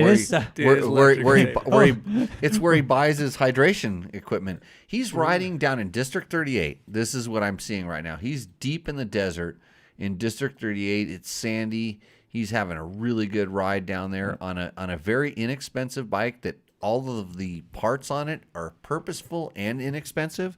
Mm-hmm. He's on a stepping stone to a path of spending all of his disposable income on dirt bikes in the future, and I like it. I'm that's a full on Roost. The fact that he submitted a blue Suzuki means he's looking for a Yamaha. I dig it. Looks like he rides the bike, use it. It's built, so I think we have to roost it. Roost it. Yep, Roost. Are we on a solid roost tonight? Solid roost so far. Have there ever been all roosts? Yeah. Wow. Oh, we've had it before. Yeah. Okay. It's not that rare. So this last one is the last submission we got before the show, or during the show, actually. Oh, Good grief. So this is from Pat Keller. You know what? The first thing I saw on that is I saw the white thing behind. I thought somebody used some morphing software to get rid of the picture of them in the background, but it's actually a waterfall. Yeah. Some thought put into this photo. And speaking of waterfalls, you guys carry the show because I'm going to go have one. All right. Well, this is a long mods list, so take your time. Okay, yeah. Okay. So this is is from- prostate. There's no rushing it. So Yeah. he's got that. Well, just don't give him any exams for that. So Pat Keller, 2018 Honda CRF 250L Rally.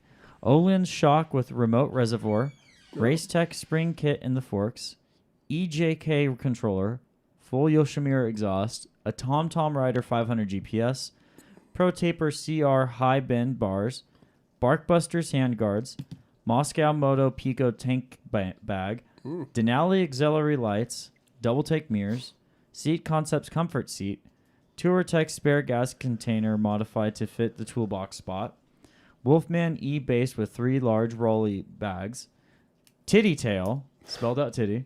Did you ever know the inside joke behind No, that? I didn't brother? miss that. So we had a kid in here. His name's Cooper. Well, actually, yeah, I think his name's Cooper. It's been a while. So he read someone had a tidy tail, and he read it as titty tail. So ever since then, it's always been titty tail. Ben Titty tail. Okay. Well, I'm in on the joke now. We don't I'll keep keep it rolling. We don't keep things tidy. We keep them titty. CRF's only rear rack, skid plate, upgraded rear blinkers. He broke both of them. 1340 gearing, 1 tooth smaller up front. DID O-ring chain, Zeta heel guard, MT21 D606 combo with ultra heavy duty tubes, retired pro kayaker with a noon bone to chew, upcoming TAT trip bike. Thanks, guys. Oh, cool. Pat Keller. Trans-America Trail. Yeah. Freshly emptied bladder Jimmy Lewis has just re-entered the studio.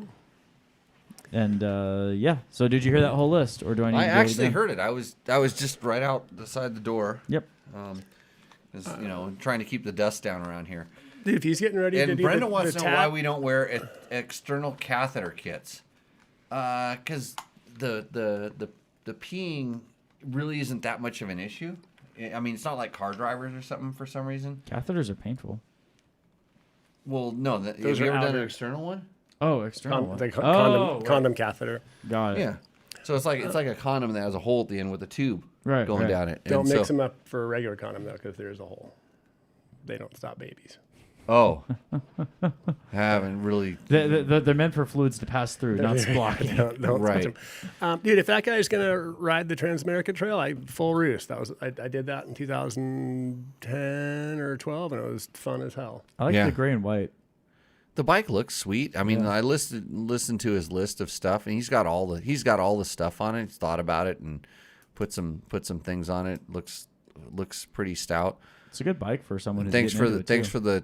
the subliminal waterfall message in the background. Put you over the edge. You know what's funny when I looked at it, because this is the shape, it almost kind of looks like a little bit of a human. You know, it's that kind of shape and the way the water's spreading out. Yeah. And I'm like, oh, he you know how we had people put their girlfriends or their wives in the pictures and things. Yeah. Or Photoshop somebody in. I thought somebody was unphotoshopping somebody out Right. of this. Maybe, yeah. If it was someone sitting on a kickstand, I understand why they want to Photoshop it out. But Yeah, somebody said like KTM kickstand.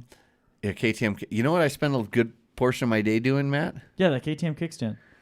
I actually shot photos of it because I found a go around if that happens, because so that kickstand actually someone snapped it off originally, and it snapped off the bolt in the frame. This is Tech Talk, and what's our person's name? JB Black, No, not JB Black. Mark Daniels. No, whose bike are we talking about? Oh, Pat Keller. Pat. So Pat's just waiting again on the edge of his seat, and here's Jimmy going to talk about himself and tell another freaking story. This one time. This one time, there I was, balls on fire, hair flinging in the wind. Now I forgot what story it is, so we're going to get back to this. bike. KTM 350. Yeah, so I was drilling out the so originally it had the stock kickstand and it snapped the bolt off. And so I managed to extract that one out So drill a hole in it, put a screw extractor, get that bolt out, and then I mounted a Trail Tech kickstand on it, which is a upgrade, a little bit stronger kickstand on it. And I don't know exactly what happened to that one because this bike gets rented out. It gets used by my instructors, Matt, different people, and somehow that bolt got over torqued and then it snapped off and that bolt did not come out.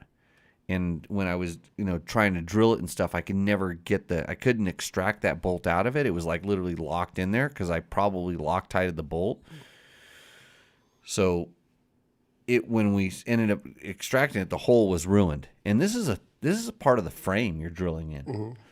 And so in extracting it, I just had to drill bigger and bigger, and I could never get it out. And so finally I had to send a drill bit all the way in, and it wasn't the perfect angle or whatever, but it was enough to where I could put a helicoil or a thread cert in. I don't know which one I used, a thread cert or a time cert. Or it looked like a helicoil kind of on the bolt, though. Helicoil. So I was able to go in there and put a helicoil in and put it in there. And so the first time I put the helicoil in there, and the helicoil, like the bolt, because the way the Trail Tech stand works is the shoulder. It has a very shouldered bolt, and that bolt, like with the weight on it and stuff, can kind of grab the kickstand, and so it slowly unscrewed it, and it didn't unscrew the bolt; it unscrewed the helicoil. So I'm like, okay, I'm gonna just put another one in there. So I put another one in there, and I Loctited it, figuring okay it would hold together, and so it did. Except somehow it unscrewed half of the helicoil and half of the bolt. It was just completely screwed. Battling. So, of course, Matt breaks it off like he usually does, and he just leaves it on a stand in my garage. There's a kickstand, a bolt with the half a helicoil on it. Yeah, Jimmy will fix it. I came to you. I brought it to your attention. Right. And you said, Matt, this is above your mechanical skill level. And at which point, I just know, at that point, just walk away. Yeah, that's your out. That's good. Yeah, that's your out. I'm done. Am I complaining yet? No. I haven't started complaining. I'm just telling a story. But I did not break it. I literally went to put the kickstand down. He's over there curling up in a ball because he knows it's like I'm like winding up a spring. Oh yeah. He's over there. He knows it's coming, but it's not. It's like he did exactly what he was supposed to do. He's like he knew it was outside of his range, and I'm just thinking, what the hell? How the hell am I going to fix this? Because they when that half the helicoil's still in there and it broke off and all. So I thought about it. I literally took a little time. Zenned out. I wondered what an Alaskan fire dragon was. I took my pants off. This show's almost over, right? Yes. Okay. Yeah. We're gonna pick a rooster. So, but I actually went through the steps and I found another bolt, a shoulder bolt with bigger threads in it. I drilled into the frame. Retapped it. It's super sano. Nice. Yeah, and I took pictures of it while I was doing it so I could post it on dirtbiketest.com. I hope your pants were on for it. Those pictures. Well, I'm always behind the camera, Matt. That's why we need to get the OnlyFans up because I could just go in front of the camera and it's money. So we're back. So JB Black is control Zing that thought. What does that mean? That's undo. Undo. Yeah. Remember we were talking about computer stuff. But anyway. I'm sorry. trying to. That's how we're going to do our next Better Rider podcast. By the way, if you want to learn a little bit, check out our Better Rider podcast. I'm a lot more serious, and you'll learn way more than this. So I know how to fix a really screwed up KTM kickstand. I know how to do it from 2000 to 2019 and farther. So just in case you know, and one of these days I'll put it up there. So if your kickstand's broken, so back to the bike. Back to the bike. Pat's bike. Pat's bike, Roost. Oh yeah, for Roost sure. for me too. Yep. He's tat ready. You know what the hardest thing about this is that I made my decision right away which one I thought was going to win, and every single bike that's come up has questioned my decision. Make sense? It's tough. Mm-hmm. Yep. Okay. So I'm going to go last. Mike, what's your pick? I'm most intrigued by the snow bike. Just it's the oddball there. I've never ridden a snow bike. I think that's cool as hell, and it looks super fun. So, gas snow bike. I'm partial to Emmett Von Flues just because I like YZ125s. But also Asher's a close second because it's a DRZ 400 and he's out there riding it in the desert. Right. And I feel bad. I'm gonna kind of go from last to first. So, Emmett, your bike roosts, but the picture in the garage from a high angle, like I'm gonna tell you, anybody that shoots their bike from a high angle, and this is something a really awesome photographer friend of mine, Drew Rees, taught me. Lower down, come down and don't be dominating on your bike. Come down and take a picture. It's that and so there's a couple other bikes in there that have the high angle and stuff. So Dean, like your bike, we need to go roost some Teneres together. We're gonna do that.